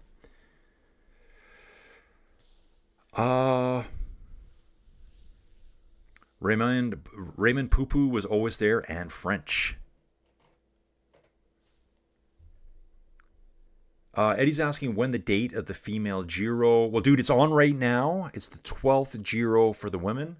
Oh, sorry, dude. Sorry. I'm thinking Vuelta. Last year, I think the Giro for the women, I think it was June. It was June. Pretty sure. I'll have to double check that. Well, we can check that right now, guys. Can we go that far in advance? I have to look at the calendar. Next World Tour races. Next Women's World Tour races. Oh, it just showed. Didn't it? May 30th. So the Women's Giro starts in May 30th. Very end of this month. Actually, the Vuelta a Burgos for the women starts May 21st. The men do theirs in August. I think we already did Itzulia for the men. After this race, I make it seem like it's just going to be done here right away. We got the Dauphiné June 7th, Copenhagen Sprint June 14th, Tour de Suisse. And then, guys, right here, like, it seems like it's here again, the Tour de France. Like, almost a year ago, I started doing this. It's just like, wow, a year. Just kind of being in Denver, doing all that fun stuff down there, watching Metallica. I don't get to see Metallica this year. Scott, wait, there was a rider named Poupou? For real? Dude, that was his nickname. His name was Raymond Poulador. Poulidor. He is Mathieu van der Poel's grandfather. So, like, Mathieu comes from cycling genetics, like, god level. Really, between... So, that is on his mom's side. So, I think his mom's dad was Raymond Poulador. Okay? And then his dad, Adrie van der Poel. Is that right? Yeah, it's Adrie van der Poel.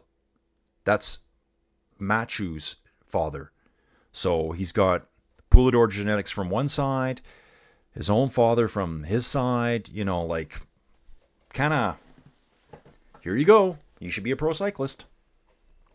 Yeah, so his nickname was Poupou. And what's really cool, Scott, is a couple years ago at the Tour de France, I think it was just for one stage when it was Alpecin. It's not Premier Tech. I'm going to say, what was it? Alpecin, not Phoenix. What was it before, guys? Alpecin de Koenig.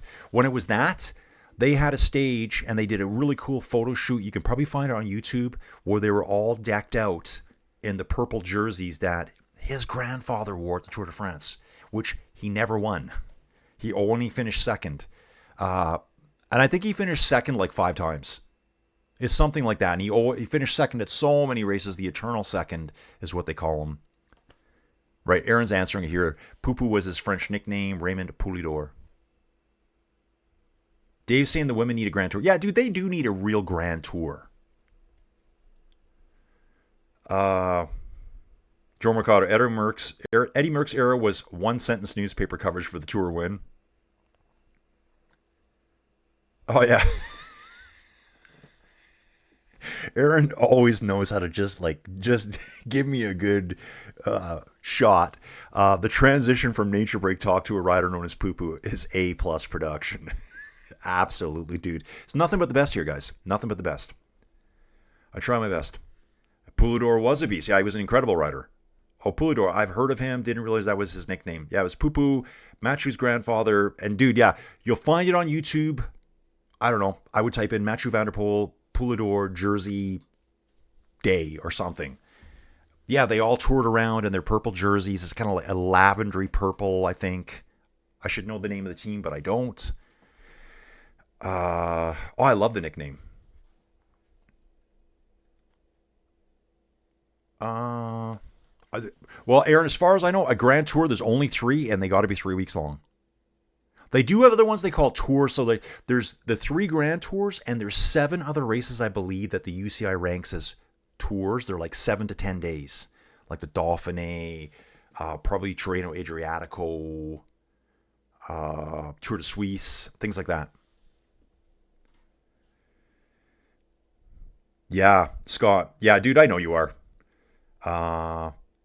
Scott says, and yes, I'm familiar with the MVTP legacy. Basically, the Anakin Skywalker of cycling without a conversion to the dark side. Yes, dude, exactly. Dude, he's my favorite cyclist.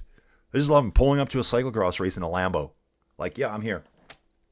What did I show you guys earlier this year?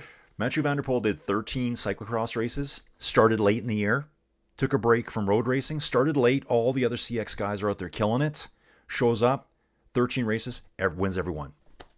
They just, boom. There was one race that he was behind on Thibaut Nice, though. Thibaut Nice. There was one race. Nice crashed, I think, on the last lap. Mathieu got past him. Bingo bongo, wins the race. Oh, cool. Founded by the Greeks in 611 BC as Apollonia. This is one of Bulgaria's oldest cities. Don't even know where we are. Where are we, guys? I wonder if this is... Well, we're right here. It's this city right here on the coast. Looks like an old city by the street layout, doesn't it? 611 BC. Are you kidding me? Wow. Why wouldn't you make it there? I mean, it's got natural bays here.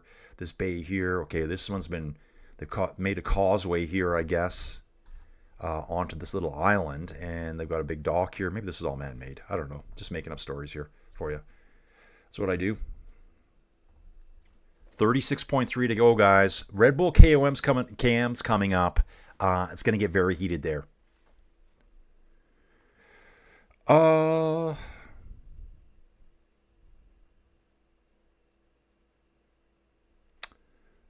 Okay, Scott saying all true.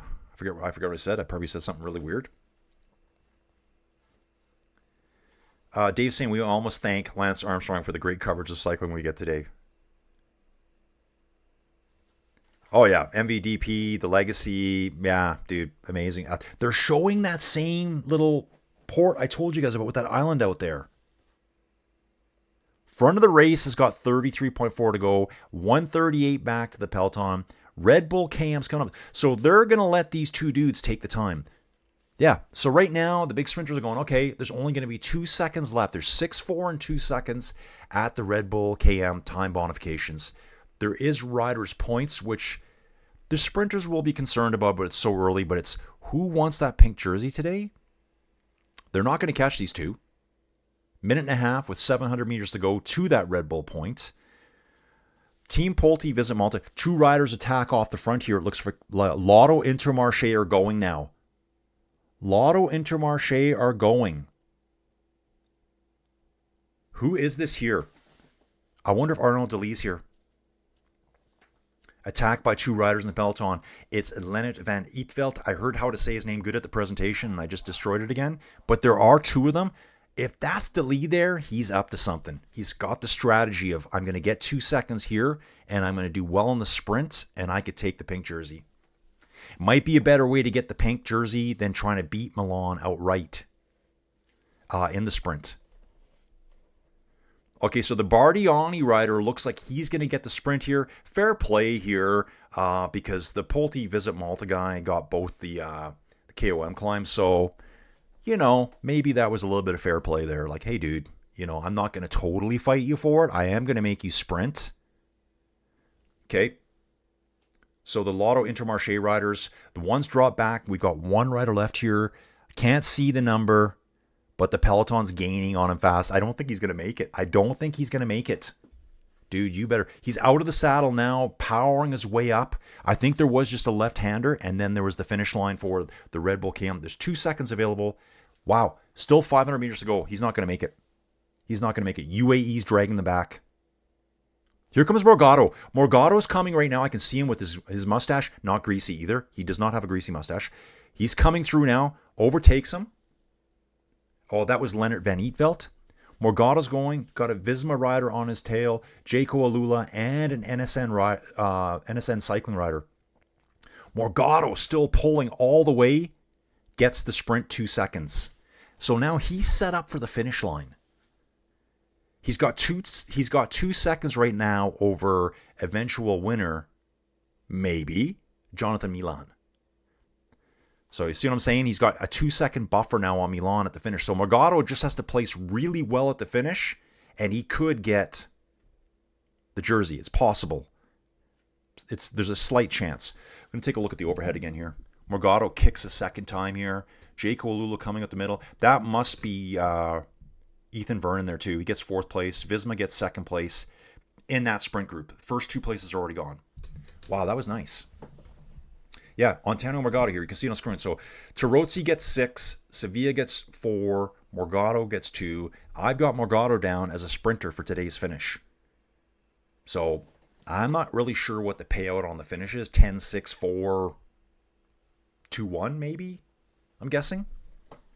So Milan's going to have to watch really closely and get those 10 seconds no matter what. And back to the chat, guys. Yeah, Paris is 1 for sure, Scott. Yeah, I think there's 7. I'm pretty sure there's 7 that the UCI classifies for UCI points. Like, these are the 7 tours, and then we got the Grand Tours. So yeah, Paris would be one of them.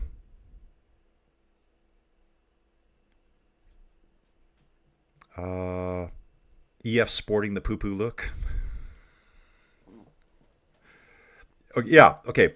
Aaron, you're right. Lorena's my favorite female cyclist, for sure. Dude, I've got some stuff like on my Instagram, or maybe it's on my Facebook. I don't know where it is.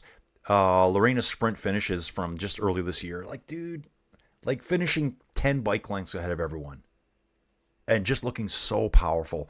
And no teammates with her either. Just doing it herself.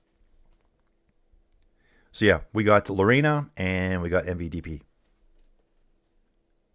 Dave, he just wants to be the father of her children. Yeah, I love it, dude.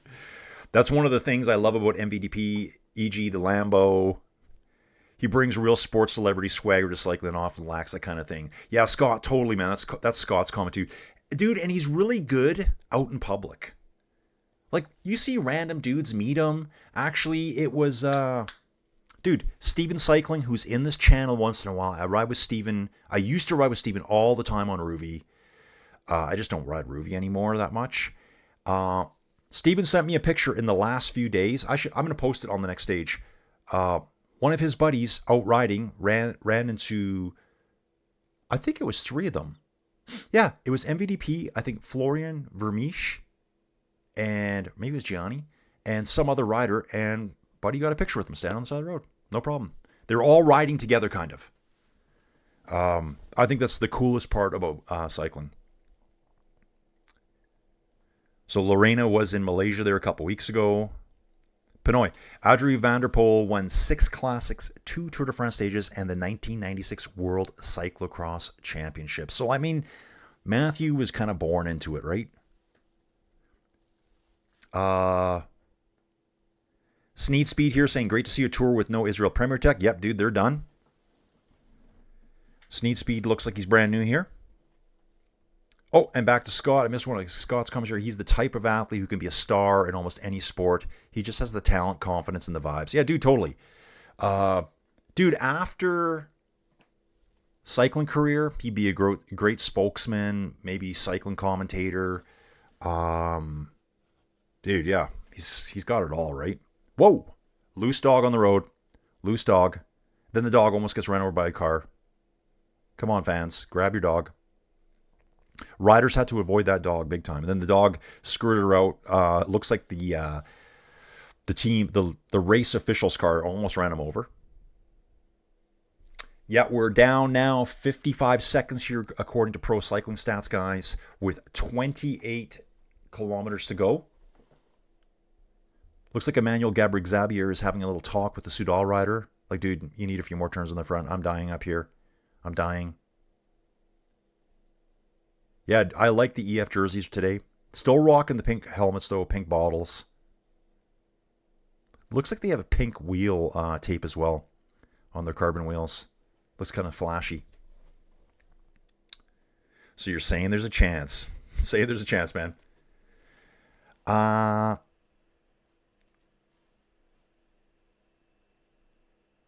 Scott saying, don't sweat it, man. The sprinting points set up at the Giro is almost unnecessarily complicated. The Lantern Rouge podcast was joking about that the other day. Charles Todd Sullivan for Prez 2028. This guy, he's back, man. Thanks for covering. Thinking Jonas gets the trifecta. Yeah, dude, totally. Got some property management stuff coming in. So, dude, I'm going to get that house rented this weekend. It's my Troshu house, which is taking longer than I thought. Get that rented. The problem with that one too, it's kind of a long drive, but dude, I kind of make a trip out of it. Like, there's this really cool diner there. It's called the Redbird Diner. I stopped in on just a whim, starving, and dude, full 50s vibe, you know, the stools, the red, all the cool posters and that. Great food, cheap. I was super full when I left. So that's what I'm doing now on my Facebook page, guys. There's 2 of them. Inside Cycling World and Colin Emerson. Join either. Join both. Message me on either. Send me a direct message and I will give you the direct VIP hotline to call on. And whatever. That's what I call it. It's not really that. I got a red phone here I pick up and talk to you on. Dude, I'm going to these small towns. This is part of my job, guys, but kind of my branding, if you want to call it, which sounds really cheesy. But there's so many cool little things that people don't know about that I do. Looking at the strange building here, dudes, it's an upside down house. The whole house is built upside down, and there's a yellow VW Beetle on the ceiling that would be on the ground if you flip the whole house up. What a weird place. The Upside Down House, an eye-catching tourist attraction in Sunny Beach. That's a great name for a beach, isn't it? Features everything upside down from furniture to decorations, encouraging visitors to take a gravity-defying photos. Now you know, guys. Now you know. So Charles Todd Sullivan for president 2028. I'm going for David Goggins. Not that I can vote. Yeah, Dave. Yes, dude. Yeah, Dave, we think alike. Not to mention the look, the blonde hair. MVT looks like a superstar. Dude, he could be a rock star. He really could. He just gifted. Reminds me of Kurt Harnett from the old days. Yeah, I know, right? Dude, that's a funny one you mentioned that. 26.5 kilometers ago. Some guy randomly posted on Facebook. I don't even know who it is. I couldn't remember his name for my life. He's an Albertan, and it was for championships that they had back in Alberta back in the day on the track. And he's standing there, and he's like, great. The time I had to race against Olympic superstar Kurt Harnett, Canadian champion at our national championships here that were in Alberta. And I mean, the size difference was insane. Insane. Like the leg size. I think the Tom Cruise Top Gun poster. I think we're talking about MVTP. Back of the peloton, we got a two-door rider getting paced back up there by the team car. Yeah, just getting a huge draft. K moving out of the way. He knows the camera's on him. He's like, dude, no more drafting. Pass Luca Mazzato, an Italian for two-door pro cycling team. Can't stay behind the car too long. As long as the team officials aren't around, you can do whatever you want. Scott Roseman, I love to hear about a good diner. Dude, it's in a little place called Trochu. I think there's 984 people in Trochu. It's kind of like in Alberta, where Alberta's a lot of cattle and then huge grain farms, huge canola farms. It's out towards the Badlands. It's kind of like the last town before you drop into the Badlands, which is a big valley system cut through the Red Deer River Valley. That's where Drumheller is. That's the Dinosaur Provincial Park in Canada, where it's like you could shoot a Wild West, a Western movie down there, and it'd be perfect. They do a lot of movie shoots around here. Like, you guys would be surprised how many movies are filmed in Canada, either in Vancouver, TV shows too, or Calgary. They use the little towns. There's a lot of... I met a union guy one day for the film industry, and he says, we shoot here a lot because we're 1 hour out from Calgary. So the stars fly in, and the union workers, the production crews, the two riders are in sight of the peloton now, guys. So they're going to be caught. After they get 1 hour out, all the pay scales change. So all these places like Didsbury, the town closest to me, has all sorts of movies shot in it. And in fact, way back in, I think it was 2020, when I was my first go around as a realtor, I had an office in Didsbury. My office was used in a movie. They rented the office out and made it look Western, even though we're very Western here. There was a movie called Land. Robin Wright. Remember, she used to be Robin Wright Penn? She's now Robin Wright, back to her original name. She was like a lady who kind of went through a divorce or something. I barely remember the movie. And she went to buy land at a real estate office in Wyoming or something. They used my office for that. They totally redid it. And when I say mine, I was the only one there. It was my office. And then the office appears in the movie, so I got to see that. They shot all sorts of... Kevin Costner's been in town. They shoot TV series around here. They shoot TV shows down in Drumheller. Yeah, so that's where Trochu is. Yeah, the Upside Down House alert. See, it's all content here. Yeah, dude, it was a great diner. And for Cinco de Mayo, they had... dude, they had like 2 hot dogs that looked fantastic, loaded with like Mexican condiment. Sorry, guys. I'm watching the team visit, Pulte visit Malta Rider here. Just seeing the red, white, and green and thinking Italy.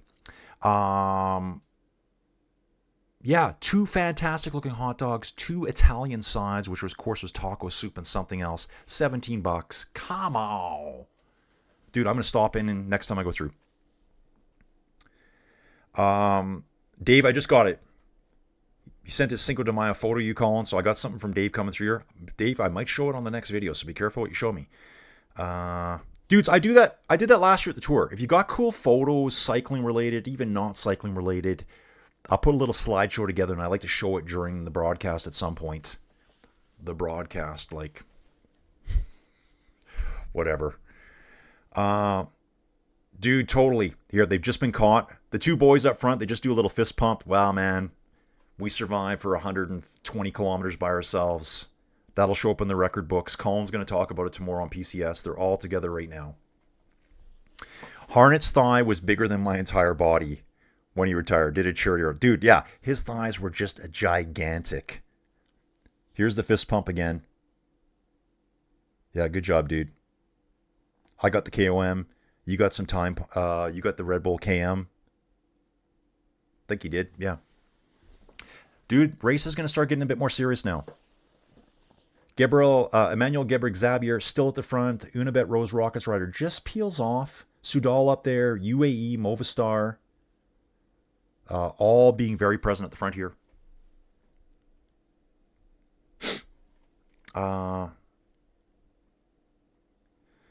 Aaron, note, surprise, a lot of good Western country places and cheaper than in the U.S. now.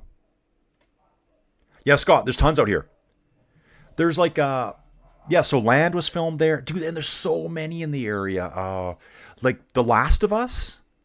You know that TV show? It's on HBO, a zombie show with the guy from Game of Thrones and the girl that was also in Game of Thrones. I think most people forget her. She was in Game of Thrones too. She was like the leader, I think, of Bear Island.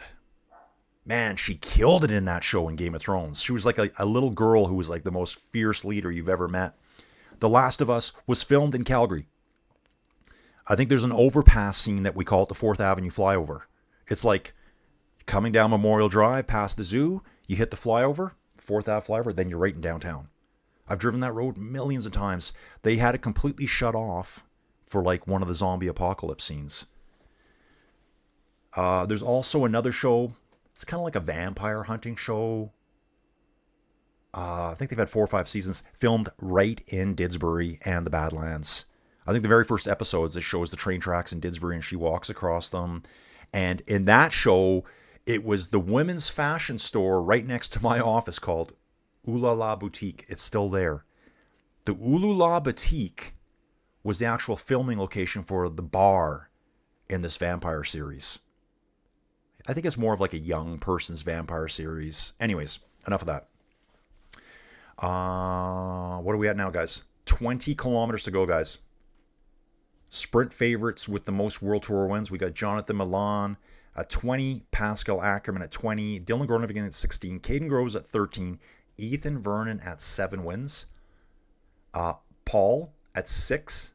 Remember, a lot of his wins last year weren't at World Tour level. They were like a pro level. Arnold Elias 5, Tobias has 3, Ben Turner 2, Casper Van Uden 1. And who else are there? You know what? I would throw Lucas. I mean, he doesn't have a win, but I would put him way up here in this list. Like, he could pull off a win here today. Milan Menton's very fast too. Moschetti, Malicelli, yeah, all good sprinters.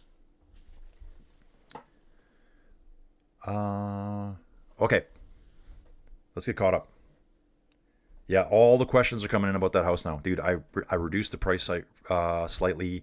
The owners are offering... Oh, dude, I'm not even in the right place. The owners are offering first free month with a 1-year lease or 14-month lease, I think they said. Dave saying my elementary school was used in A Christmas Story. The pole that the kid got stuck to. I used to play tetherball. Oh, okay. Dude, I'll have to watch that.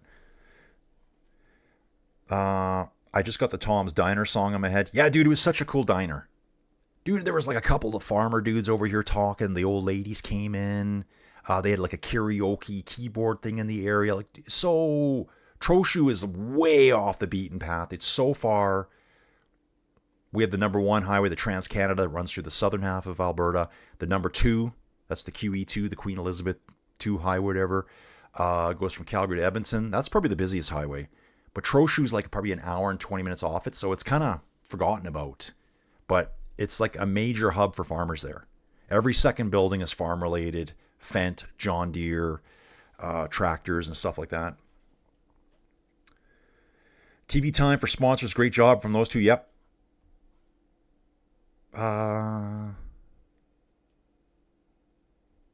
we're having a Christmas Story flashbacks, I think. Different versions of A Christmas Story.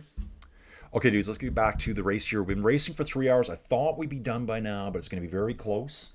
It's 8:02 in the morning, and like NSN cycling team to the front with 6 riders, guys. Just says that 30 seconds ago. All the teams are getting united here now. Picnic, Poston, comes up. They'll be racing for Casper Van Uden. Decathlon here on the left-hand side. UAE's been very present. They'll be... Mark Soler's there. Solar Pants. For Don. Don's favorite cyclist. He wears the longest cycling shorts in the pro peloton, it looks like. Actually, I think a lot of the UAE guys do. They wear slightly longer shorts. Nothing like the short shorts in the female cycling. One of my favorites. Just looking at... It's probably like some kind of weird fishing place here. Yeah. Scale Fishing Pier. Oh, yeah, this has probably been here forever. Wow. Yeah, parts of Bulgaria look a little bit, shall we say, backwoodsy. Backwoodsy is the best way I can say it. Backwoodsy, guys. You know, down in the swamps. Scott's rooting for Dylan today as I picked him in my Escape Collective Fantasy Cycling app. Would be big. Dude, this would be a giant win for Unibet Rose Rockets. And you know what I really like about it too? Dylan was kind of like, I guess people would say he was on the decline compared to some of the other guys. Rockets pick him up, wins. Like, it just looks really smart for them too. He can do it probably with a more dedicated team. I hope he can do it again too. I would love to see him win. It'll be their first Grand Tour win on stage 1 of a race. Kind of a big deal. Kind of a big deal. Soudal pulling hard here on the front too. NSN cycling in the middle. Decathlon over on the far left-hand side of the screen, right-hand side of the road, traveling-wise. Tobias Lund Anderson, they'll be racing for him. That guy can sprint. Visma, all hanging out at the back. All keeping safe. Where's Jonas? I'm waiting for the kiss and wave. Can't see him yet. Looking for his red helmet. Actually, I don't see it. Jonas is back here somewhere. For the Jonas lovers, solar pants, yep. Aaron, too bad Pastor Riccatello is not the Giro, but he's going to have a massive job in July. Yeah, Ricca Fricatello. Now Lidl Trek sneaking up on the left-hand shoulder of UAE, who are sitting on the left-hand shoulder of Soudal. NSN riding the center white line. Dudes, starting to heat up. Phase 2 really commencing now. This is the real start of the race now. That's the way sometimes pro cycling is. First hour, average speed 43.9. Second hour, 39.9. Third hour, 44.8. So we sped up a little bit, but it's not been a blisteringly fast pace compared to, say, something like the Paris-Roubaix. And Flocky did. You made it, dude, made it for Bang Bang time. Dude, we love Bang Bang time here. Pellizzari staying hidden in the peloton, just doing his job today. Yeah, exactly. Soler pants, Mark Soler, the anti-Chloe Dygert pants. Yeah, she loves her short shorts. Not that there's anything wrong with that. This is where Van Helsing is needed. I think we're referring to the vampire stuff. Yeah, what is that show called? It's a show where she's the granddaughter of a famous American gunslinger. I think it's Winona Earp. Winona Earp. Granddaughter or something of Wyatt Earp. And she lives in a place where there's vampires and she fights them. Dude, the show has been on for 4 or 5 years. Marcel Kittel. Oh, yeah, that's 202. Marcel Kittel is in the team car for Unibet Rose Rockets. Way back in 2016, Marcel Kittel won his 4th and final Giro stage. Wow, check this out. All of Kittel's Giro stage wins, 4 of them, came outside of Italy. He won in Belfast, Nijmegen, and Arnhem. I didn't see the 4th one there. Maybe there was 2 in that one country. And now they're showing Dylan Groenewegen for the Rose Rockets. Cruising along here in the peloton at 64k an hour. Sitting right on Lucas Kubas's wheels. He's got 3 teammates right with him. Actually 4. There's another one ahead. Wow. Dylan Groenewegen is still looking for his first ever Giro win. So this would be a huge deal. Okay, a lot of arm waving by the peloton here. Something's on the road up ahead, maybe. I think they were indicating to some of their other teammates, okay, you can throw your garbage away up here. I honestly think that's what they were doing.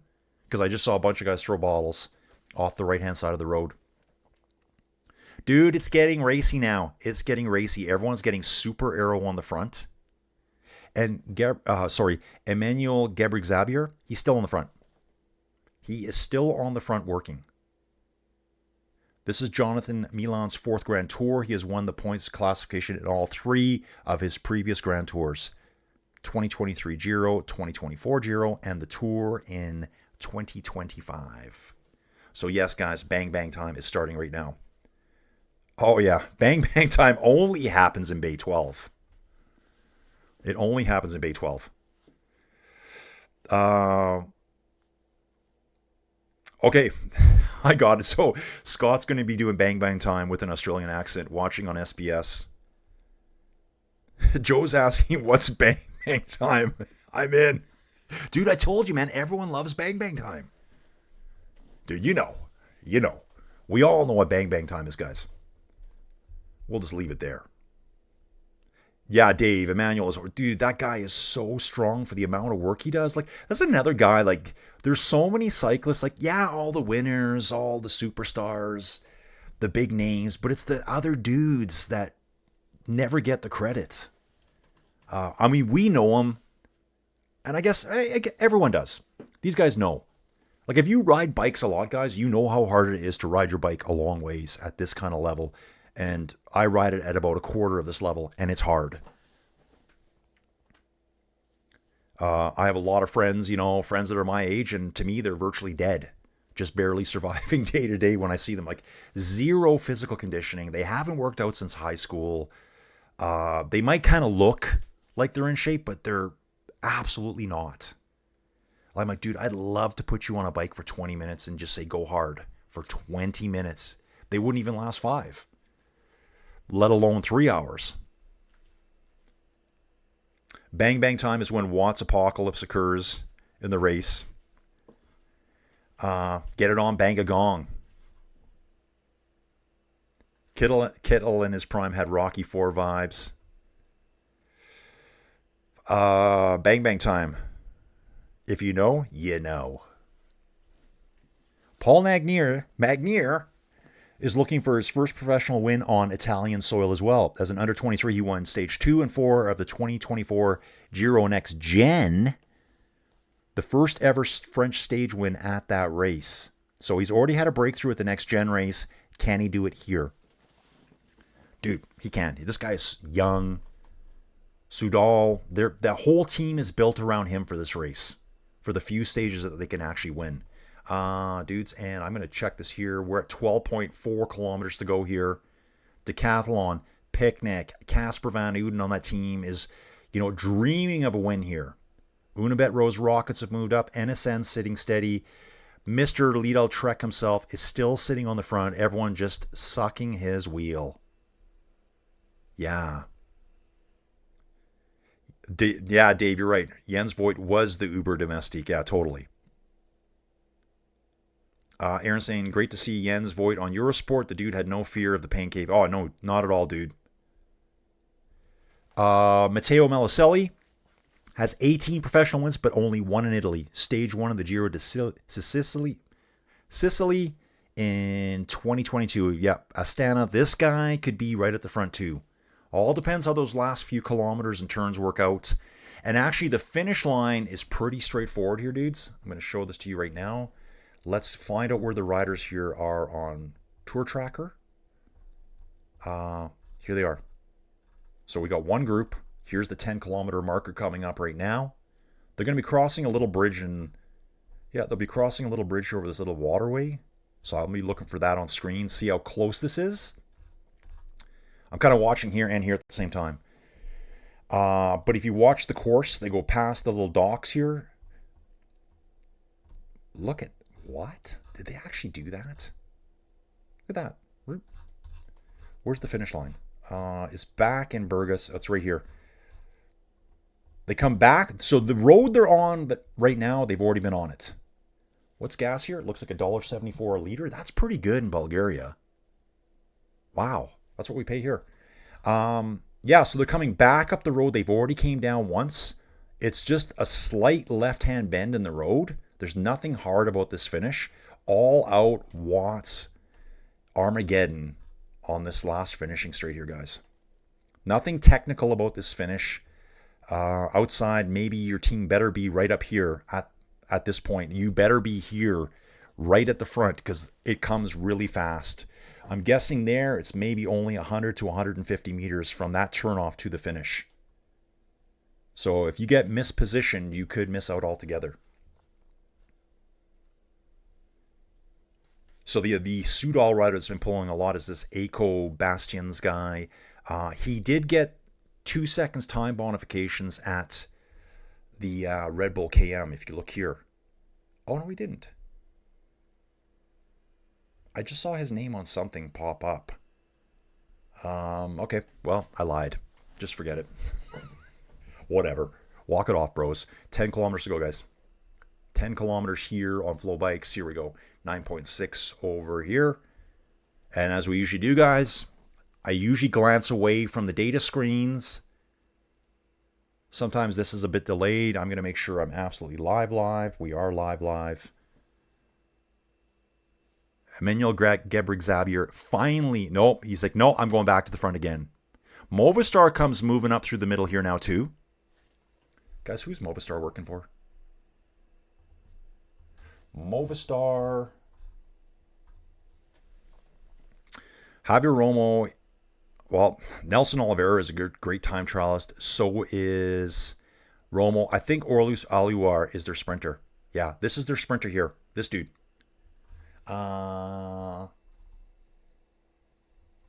Seen some better results. Maybe it was last year I saw better results out of him. 6 at Doors van Vlaanderen. So, yeah, he could sprint. Yeah, it was funny. Soudal was moving to the front. Gebrig-Xavier kind of moved over. Went right back to the front again. No, my turn. Long straight drags, you guys. They're on like big highways here. Zero technical racing here. This is just all about watts now. Putting out power. Okay, gonna catch up again. Yeah, Dave, right. Kittle's career ended way too soon. That's what I thought as well. That's what I thought. I actually saw Jens Cycling Dane. He has him on the show. I've seen him on the show a few times, so he's got a good hookup with that guy. I would love to have Jens Voigt on the channel. Can you imagine that? Dave saying he met Jens when Trek opened a store in 2018.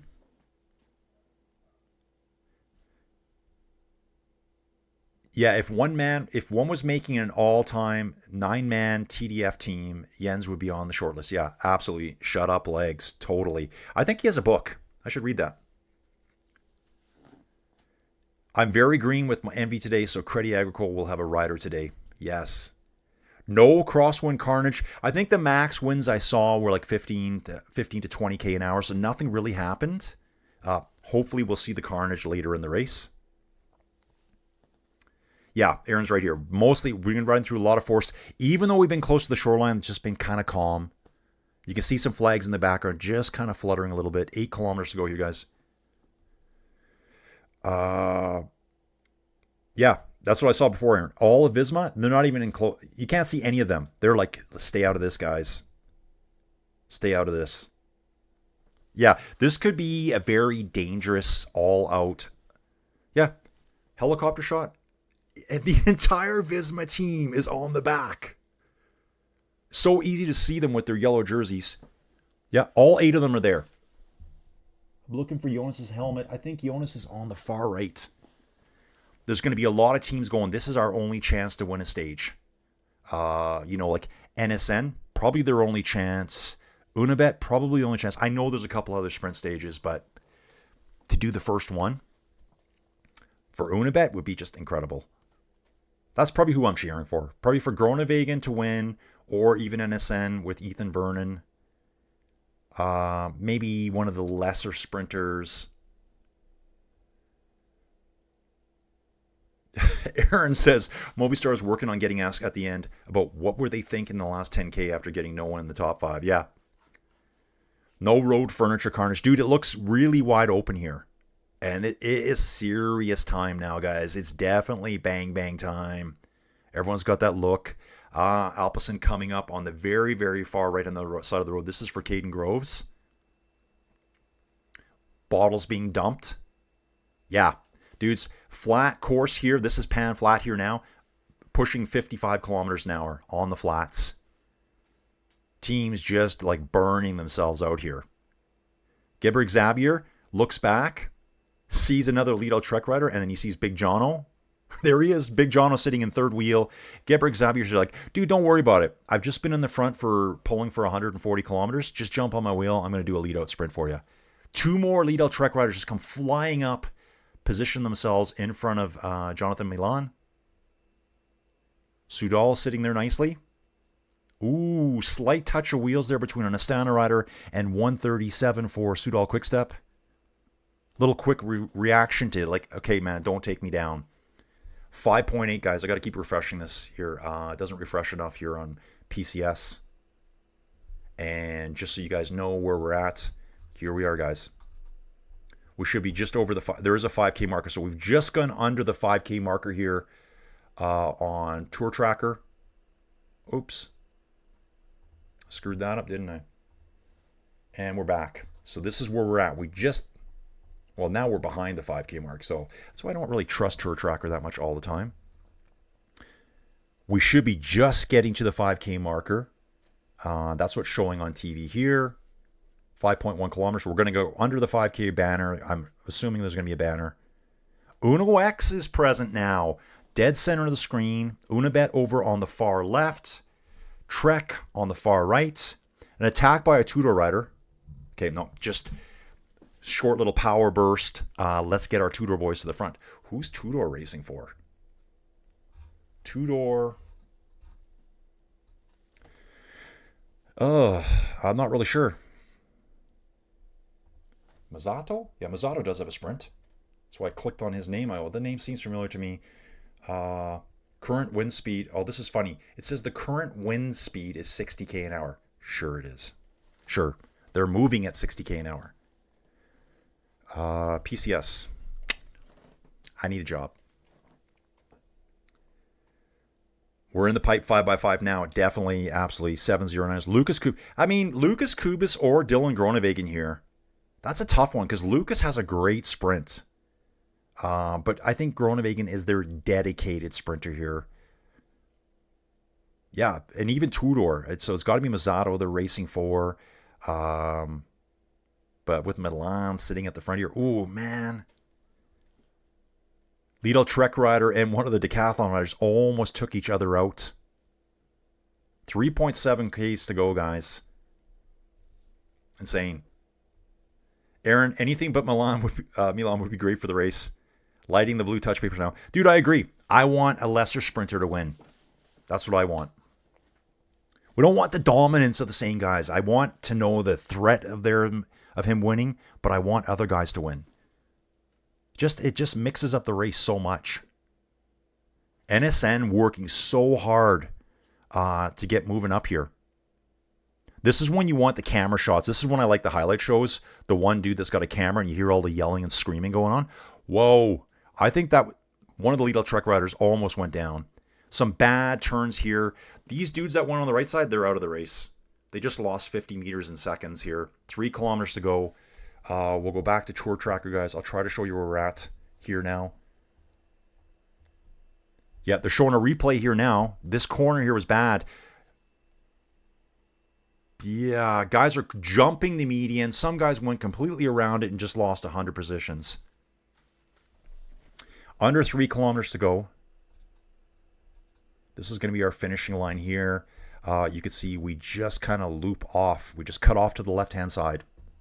And I'm going to go back to PCS here to get the closest I can. 2.5, 2.1 there. On the front, Uno X Decathlon is really well positioned. The road's gotten a lot narrower now. Teams are all fighting to get repositioned here, guys. They're all split up. Teams are trying to have teammates reunite. Decathlon sitting on the front. Soudal gets back into position quickly. 4 riders for Soudal.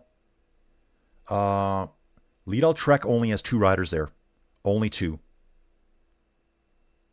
2 riders there. Where's Unibet? Unibet's sitting right in the middle of the road. I haven't even talked about Groupama FDJ. I think Paul Penholt's here today for them. Let's forget about it. Remember that name? One of the Groupama riders just pulls off.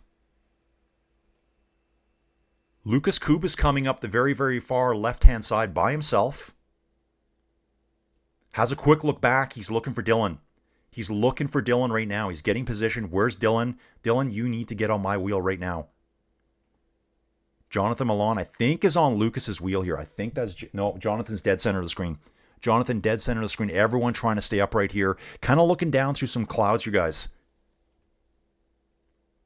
2 decathlon riders at the front. Tobias Lund Anderson will be one of those riders. There is a decathlon right here. I think Jonathan is just sitting a couple wheels back. 1.1 kilometers to go. Guys, I'm going to look here now. I'm not looking at this stuff at all. Decathlon rider taking his last pull at the front. Here comes Milan up the front now. There's still one Lidl Trek rider left. He jumps on his wheel. 800 meters to go. The decathlon rider puts his hand in the air for some reason. I'm not sure what he was doing there. Here is that left-hand swing off the road, and it's just a straight finish now, guys. Straight finish into the finish line. Jonathan Milan sitting 4th wheel right now. Crash, dudes. We had a huge crash. Only about 10 riders scraped through. The road is so narrow.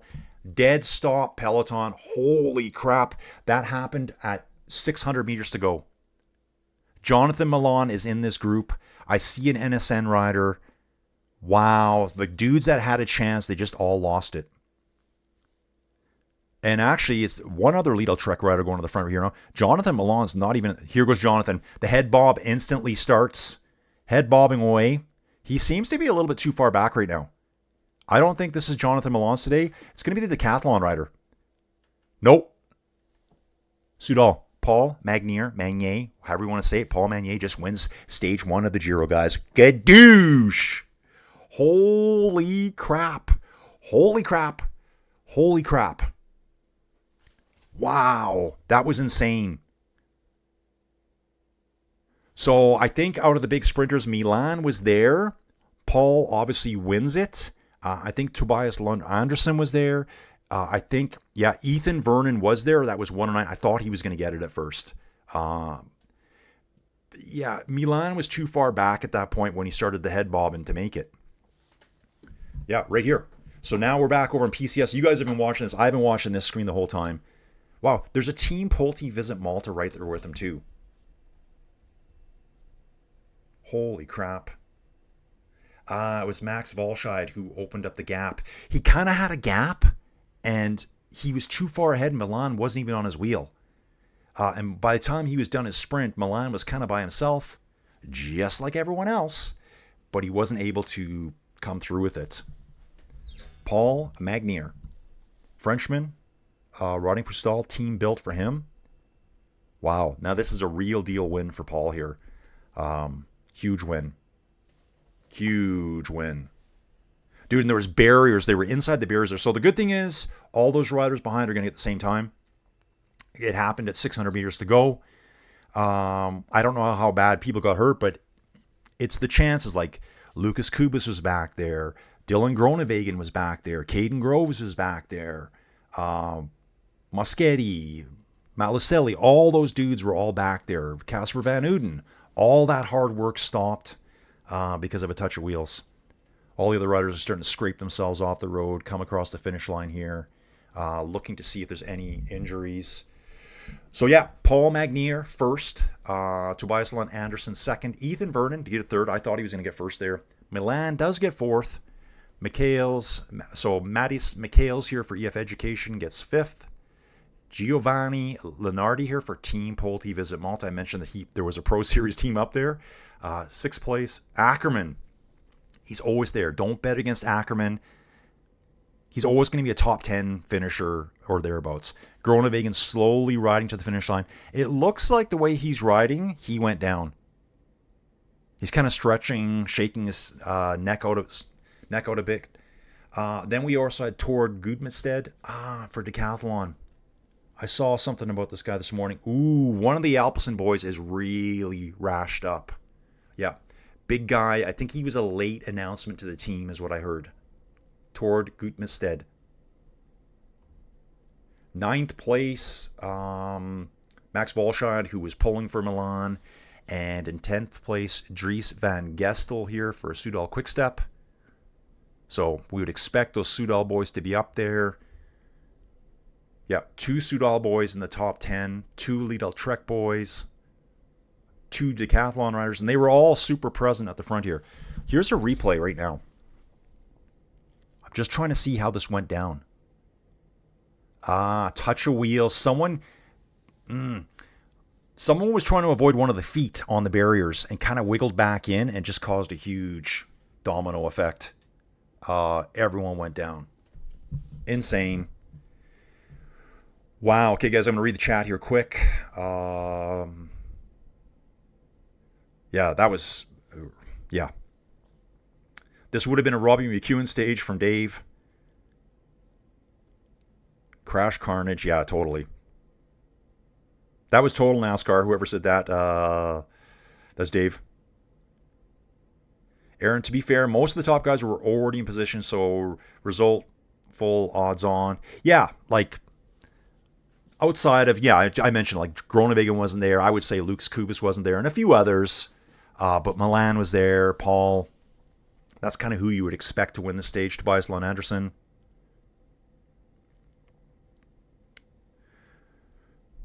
Yeah, and I hope we haven't lost anyone in stage 1. Okay, so here's the Alpecin Premier Tech rider. He's got blood on his left shin. And one guy had his whole back of his back rashed up. That was a total 709er, that one, guys.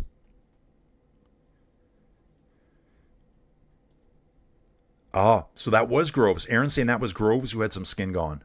And I think it's on his upper back, so I don't know if he went over his handlebars. 27th pro win for Paul. The third this year after stages 1 and 4 at the Volta Algarve in February. First pro win for Paul in Italy. Dudes, great stage to start.